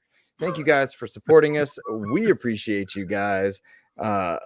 Just every single one of you that's helping us get to SGF, that's helping us pay for StreamYard, all this stuff. It's appreciated. Thank you. Thank you so much, guys, too. Yeah, definitely appreciate you forcing yourself to watch this stream that you're going to have to watch of me and Crocs. I expect everyone here to show up. I ordered my Crocs, Logan. I don't know what you did. I'm going to look around and see if I can find something. Chat, feel free. Anyone in Discord that's in the Discord, feel free to start sending links to me, because I'll be open to whatever 12-year-old Logan would have gone for. All right. Don't have. Go ahead. Our closing comments here. Nate the Hate, a reliable leaker, said that Elder Scrolls Oblivion Remake is closer than we think. Very short turnaround. Likely going to play it with Game Pass. Side note on Ubisoft, I think if they remade Graw, Rainbow Six Vegas, and Splinter Cell, that'd save them. Just saying. I really just want to play those games because I love them. King, Nate the Hate saying Elder Scrolls is like in April. What do you think? I don't know. I believe him, yo. Yeah. Listen, he's on a roll, and those guys over there got me sick. So yeah, whatever. All right. Fair enough. Logan, Elder Scrolls Oblivion Remake in April. What do you think? April seems soon, dude. I just put it in July, please. Just like there's too much. Too much. There's nothing ever goes on in July. It's like 4th of July. July, you got Tony Hawk, bro. That's fine. That's one. We're good. No, we can have two. Yo, listen. Yeah, April, because that frees up the whole next 3 months. It's gonna be crazy in a second. I don't even want to know. I'm scared. I don't have that much time. No, it's over. All right. King, my friend, the road to Tokyo is long. You guys are well on your way there. Let people know where your content can be found on the front line and in the realm, and how they can support you, my friend. First of all, I want to thank you for having me on. He's very smart. He's very strategic. Luke is, because the last time I called him out, and he had receipts, bro. He was ready for the call out. It was in the middle of the hotel. He called. It was the lady was there. It was rough. It was rough business. It was rough business. He called me out. He let me know. But what he did was he ensured that this year, when we get there, King remembers he was just on the show, so shut up and don't bother him. So he's smart. That's not smart, strategic man. But I want you to know, Logan, wherever I go, Crocs will follow. And and my mission today has been definitely sealed. I do appreciate you guys having me on. I do appreciate the conversations that we did have, and it was intriguing, insightful, and thought-provoking. That's what I hope that happens every time that podcasters do have these talks. And it was new information that was thought here, and it will spark some engagement and conversations. Hopefully, we will hear somebody else say, can they use the expansion SSD inside a proprietary device made from Microsoft that separates them from the competition? You can catch me on Xbox Frontline streams where, sorry, I just messed that up. You can catch me on Xbox Frontline News, where I drop videos daily, 8:30 p.m. Eastern Standard Time. I do a live show on Saturdays, like today. As soon as I finish here, I'm going to do a live show, and I'll be on for probably an hour. But we're going to talk about what's happening during the week. You can also catch me on Frontline Gaming streams, where I stream games daily. I will stream games at least for 2-3 hours a day, be it Nintendo games, Xbox games, or PlayStation games. I'm a gamer. I play everything, and we make sure that we have fun. That's a separate channel. So you guys can definitely find me there. You can find me on Twitter, but you can also find me on Iron Lords Podcast Sundays at 1 p.m. Eastern Standard Time. Tomorrow, you do not want to miss. Attic will have nipple tassels. Yes, people, nipple tassels. He will have that on, drinking boba with his brother, Zach. They will be shirtless doing this. Why? Because the realm deems so. And the road to Tokyo is paved in gold, but you got to do something strange for some change. Now, we also have a new challenge that we're coming up with tomorrow. It's going to be a physical challenge. I don't know what it is. These guys are weirdos. They had me with a shake weight. I think it's the Thigh Master. This is going to get disgusting. But I'm telling you, you don't want to miss tomorrow. But I'm so happy that we got these guys in Crocs. My mission Crocs, I don't know what you're waiting for. I am ready to be a sponsor. Style. Waiting for style. You already seen them. They got flavors, baby. I'll take you through the stratosphere. We can do it. Oh man. We got to get Crocs for dogs. Tell them, Bella. We got to get Crocs look for at dogs. Yeah, she's always with daddy. She's out of control. She's a mama. I'm a daddy's boy. I mean, daddy's girl, right? Yeah. One of those things. There you go. Good. Oh man, King, we were honored that you ventured over from the realm. So thank you for being here, my friend. Definitely. Logan, what do you got going on with Keelhauled? What are you working on for XEP behind the scenes? And what Crocs are you gonna get? I don't know. I don't know about them Crocs. We'll figure that out later. I'll take people can show me what they want to see.